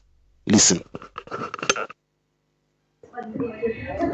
Tí àti bàbá ẹ̀ sọ ní orúkọ yẹn tẹ wá ti tó ní pé hatred tẹ ní fúnra yín ẹ wá ń fi ọmọ yẹn ṣe yẹ̀yẹ́ tí orí yín ò bá tiẹ̀ pé tó bá jẹ́ pé àgbàlagbà lẹ́yìn fi orúkọ ẹ̀ ṣe yẹ̀yẹ́ ní normal àgbàlagbà bọ́tọ̀ ọmọ kékeré ẹ lè jèrè títí kò ṣe pé I'm not cursing you ẹ lè jèrè àwọn ọmọ tẹ̀yìn náà bí ẹ lè jèrè wọn kò ṣe pé gbogbo nǹkan tẹ bá ṣe fọ́mọ ọlọ́mọ òun náà ló máa ṣe fún àwọn ọmọ títí yìí tó bá jẹ́ dáadáa lẹ́yìn ṣe tó bá jẹ́ dáadáa lẹ́yìn ṣe lórí ọ̀rọ̀ orí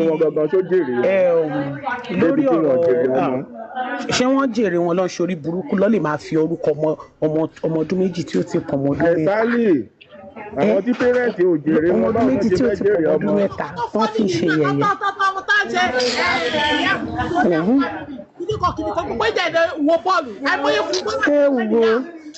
Wọ́n á wà òkè wọ́n lè jẹ́ mi ò ṣépè fún yín èyí tí ó bá dé tọ́rọ̀ mi ò bá yé nínú yín tí ó bá yé nínú yín kí ẹsẹ̀ bá gbọ́ ẹ wá bí mi léèrè máa ṣàlàyé fún yín. Màá wá ṣàlàyé ṣe mọ̀ pé àwọn èèyàn ń jẹ́ Liam bọ̀ títorí ọmọ olókìkí tí ń jẹ́ Liam ó ti di ṣòro fún ilé ayé wọn ni àwọn náà kọ́ ó ti di ṣòro ó ti di wàhálà fún ilé ayé wọn ni gbogbo bẹ́ẹ̀ bá ṣe sọ pé bẹ́ẹ̀ bá ṣe ń fi sọ sí Liam bó ṣe máa jẹ́ fáwọn ọmọ yìí ni kò ṣépè náà àjẹ́. Meanwhile ó ní ẹnìkan tó wálẹ̀ kan tó wá kọ pé èmi ń bú Papariano with maybe 13 views àbí nǹkan kan. Most of you understand the nǹkan tó ń ṣẹlẹ̀. You see, me I can't sell my future because of TikTok views. I'm hustling to make my parents happy, to remove my parents out of poverty. My father was poor, sent me to school so that I can become a better person. And I'm sure I'm among people who made my father poor. Because if he has not sent me to school, maybe he would have used his money to buy Bugatti or anything. But he sent me to school and he remained poor. Now, I shouldn't allow that poorness go on. That is why you will not see me finding just for Mohbad with my life. It is with my spare time that I will come to jail for him. People like Papariano, people like Comfy, people like all those people, they are using all their life to be on justice for Mohbad. Me, I'm not there. I don't want 27-year-old boy let me live life. I don't want it to. I want to hustle for my own money. That's why you see me go to work. I don't have the time to come for life. Look at when Papariano has done his own. Look at when I'm responding because I'm off today. and by 12 now, I still want to go out. I'm off there. I still want to go out. And one thing about this thing is that if you are consistent, look at me now. I came online around 8 o'clock today. Tomorrow I come around 8 o'clock. I go 12. Next tomorrow, before it becomes 1 month, some of you will know that. Let us go to Prah's platform. It will be there by 8 o'clock. When did you know Oluyebi comes on live? It comes live 12 o'clock. It is there. It is consistency. Papariano comes like around evening. It is consistency. I'm not consistent because I'm doing something else. No that and no peace, John. Ọlọ́run rí inú mi láàárọ̀ kùtùkùtù aago 12 ló ṣẹ̀ṣẹ̀ kọjá lọ́dọ̀ wa báyìí. Mi ò fi ṣépè fún yín. Gbogbo bẹ́ẹ̀ bá ṣe ń fi sọ ní orúkọ ọmọ yẹn, ó ṣe máa jẹ́ fáwọn ọmọ yín náà ní. Ìṣẹ̀dá àwọn ọmọ yín ó máa rọ̀ mọ́. Mi ò ṣépè fún yín. Ó yá wèrè gan. Ìtì mi ṣépè fún yín. Abẹ́ ẹsẹ̀ ló wà bọ̀bọ́ yẹn idiot gidi ni. Nítorí gbogbo ìtọ́ wa ń sọ yẹn sìn ṣé ẹ wá ní pé kí Liam má débi tó máa dé. Àbó sọ pé àbó yọ orúkọ lára ẹ̀, àbó sọ pé kọ́mọlọ́mọ má jí kó má jẹ oúnjẹ àárọ̀ kó tún ṣe. George Maturi, engineer lórí platform, any one of you, I would be so disappointed at you because Koreke ma encourage you engineer. Engineer has a very low IQ. I've seen him. I've engaged him now. He's a very low IQ person. Because I don't expect you to bully a young, because even if you bully a young child, like you still went on to change your name. In short, if you change your name on TikTok, it stays there for 7 days. Engineer used 7 days to bully a child, because one of your friends said the boy's name might be Liam, but might be William, not Liam, or short out of William. And then you want to joke around with that. You want to show that your friend is wrong. You want to show that that you just want to show your stupidity, and you change your own name just to spite what people are saying. Engineer, you should be ashamed of yourself. If I were you, I would delete my name. And I even realized that was when you started hosting.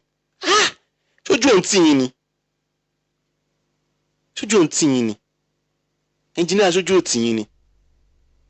now I know you are a big man. No? A big man without brain. Sure. Àwọn ọlọ́mọ àti ṣe yẹ̀yẹ́ wọ́n fi kíní kan ṣe yẹ̀yẹ́ lórí òpó ọ̀dọ́ síbẹ̀ kọ́ lọ́wọ́ orí burúkú tí wọ́n ń ṣe ń bẹ̀. Kò káyé jàre, káyé àwọn ọlọ́mọ kò káyé kọ́ keep it going. Engineer tó bá dílé ní tẹ́ bá ṣí bí apalọ̀ tó bá fi owó. If you want to come up, me I'm going. I will leave this place by 11:30. If you want to come, you can come. Don't ask me any question. Come and ask me. If you ask a stupid question, you get a stupid answer. If you ask a right question, you get a right answer. Nobody is gonna block you. I removed all my rule. Everybody. I've removed many people. I don't have a moderator. I'm not ready to even block anybody. So do whatever you like. Ask whatever you come up. I will be the one to even pick you up. So, which is good. And if you don't want to come up, it's alright. I'll keep playing. I don't want to play that papariano the way he analyzed me yet. Because my play it on, ẹni láti lè bú mi lónìí. Mo expect kó sì bú mi. So by the time I'm play, a lè bá ayé ara ẹ̀ jẹ́, everybody máa lè sá fún pé nǹkan tí mo fẹ́ yìí ti dákẹ́ tó mú sọ́wọ́ kò bẹ́ẹ̀ fà á ṣe ohun tí ẹ̀gbọ́n jù ẹ̀ lọ. Nǹkan tó fẹ́ ṣe fún ẹnìyẹn o. Mi ní play ìwọ ti gbàgbé nǹkan tó sọ ẹni tó ṣu ó máa gbàgbé ní tiẹ̀, ẹni tó kò ní ìrìngbà èmi bẹ́ẹ̀ kó ṣíṣu ẹ̀yẹn ó ṣu èmi bẹ́ẹ̀ kó máa rí mo wà lórí platform ẹ̀ ń jẹ́ ẹ̀ ìjọba ìlú sọ pé kí lórúkọ ẹ̀ Prah cannot face me. You remember I was on your platform, I came up immediately. Mi lè face ẹ̀rọ àwòtá ní papariano. You know me now. O mọ̀ pé mi sínú league ẹ̀ now. I'm not in your league, papariano. Man, don't get it twisted at all. Bọ́ọ̀rọ̀ ṣe kọjú sí. Àwọn tó call out, wọ́n máa ní reason lórí show. Umi ìwọlé ni wọlá náà. and what we were always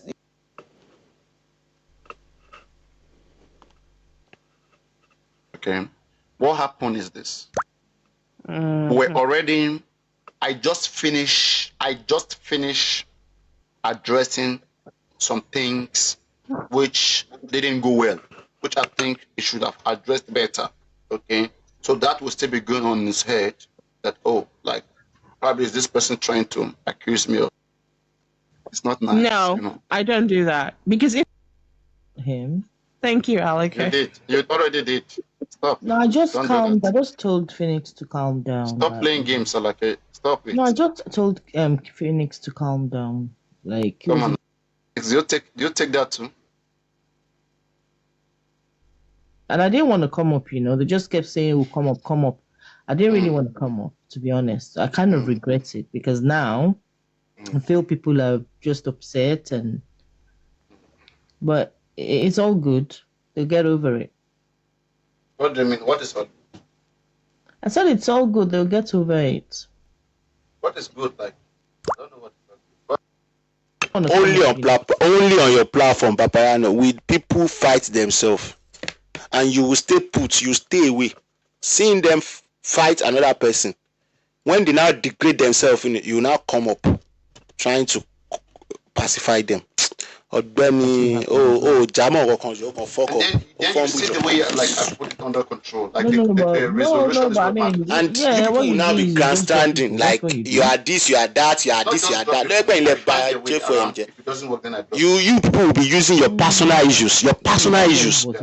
I mean, how many months you used to drag almost success? Someone said look Pamubad. How many months you were using to drag African TV? African TV look Pamubad. Your platform, Papariano, should have been the most brilliant platform. You call your platform scientific platform. Is it because you are a scientist? Is it not because of people that join your platform that act like scientists and with empirical researches and all, trying to ask questions which are relevant? But the Punisher, you shouldn't have dropped me for her, to be honest. You dropped Anyways, me for her. this show is for you today. Don't worry, you are an engineer. Just to show people how wicked you people are to have this kind of mindset. Drop him and mute him. What the Punisher did was even very correct. Okay, because this is what Papariano loved the most. It's not right there. Somebody is right, somebody is correct, somebody is wrong. Somebody, like a judge, fight a lover, come here, I will settle it. I am the big man of all of you. So how do you expect people that are doing like they are big man to every other person to really fight for the cause they were there for? If not that they will be looking for something else, different distractions and all.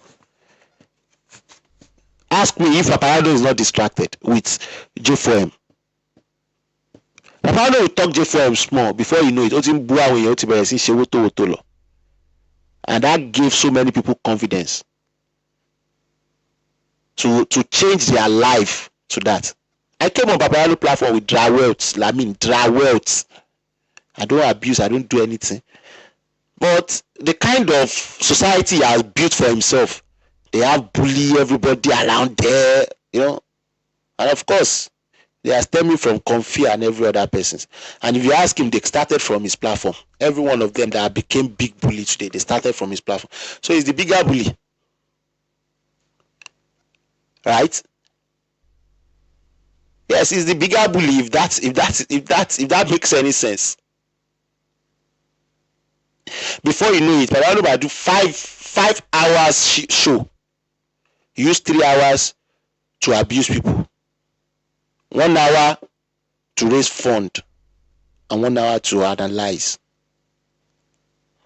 This is how we want to get justice for Mohbad.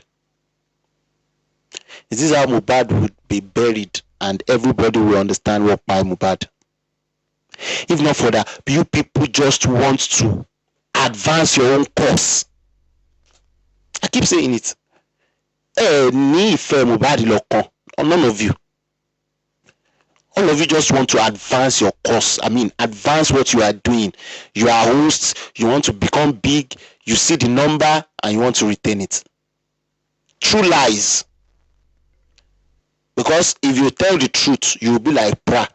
Prah has only 10 people watching him. I don't mind. Because we will say that one day people will say that this is who this person is, this is who the person. Now they might not, everyone might have heard, might have been listening to you, Papariano, but I don't think all of them would have analyzed you the way I was able to show you what you are to them today. If I have not done justice to you, I know people will start taking it off from where I am now. They will see you finish. And I expect all of your fans now can't draw for it.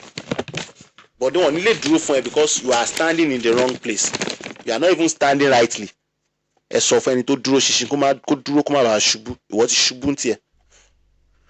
already no having died. Okay. Now, where it is still preferable? No. The first time, it was I think he dropped me for her. No, Sniper. No, Sniper dropped off. I was watching. Everything is happening on your platform.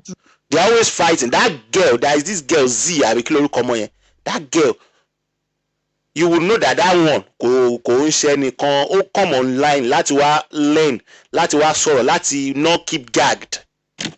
You have people that have turned themselves to ancestors that want to gag other people that are speaking their mind. Elwele sanwó oṣù fún gbogbo àwọn tó ń wá sórí platform papa. Ewon Papariano gan sanwó oṣù fún. Papariano lè sanwó oṣù fún yàn. Tó ń gag àwọn tó ń wá sórí platform ẹ̀ tó ń ṣe platform ẹ̀ lóore.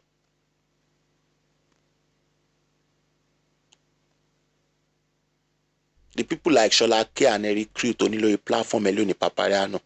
I know what I did then to be among those people. They are always at loggerhead now to make sure that their loggerhead is not seen as fight anymore. It's seen as play. I know what I did. I came on. That is who I am. I don't cause fight where I am. Whoa, not here now. You saw them on your platform. You think that is your. Now you invite you. They don't talk for your platform, but do you know how they become? Go back to your archive. You will see the day now. It was a Friday like that. Go and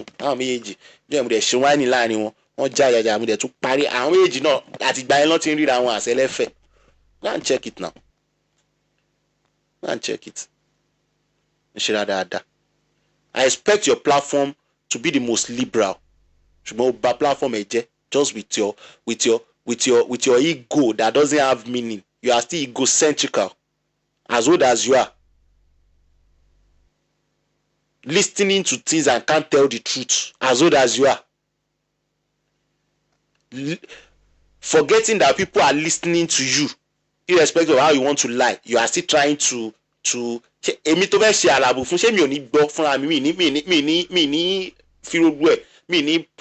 everybody understand. Torí mi ti play nǹkan tó sọ yẹn nsìn yìí. Àwọn èèyàn tí mọ ìdí tí mo yẹn mú fún ẹ kòbákòbá nsìn. Wọ́n á béè lọ́wọ́ ẹ. Mo expect kó sọ fún ẹ ìdí tí mo fi mú fún ẹ kòbákòbá yìí. Or do not talk about it anymore. That would have been the best. Dákẹ́ ẹnu ẹ. Má jẹ́ kọ́rọ̀ mi tiẹ̀ wà lẹ́nu ẹ mọ́ títí láíláí àti láíláí. Ó bá gbìyànjú ẹ̀, I'm here for you. Mo lè má lè wà. Ó bá gbìyànjú ẹ̀, I'm here for you. Mo lè má lè wà. Ó bá gbìyànjú ẹ̀, I'm here for you. Mo lè má lè wà.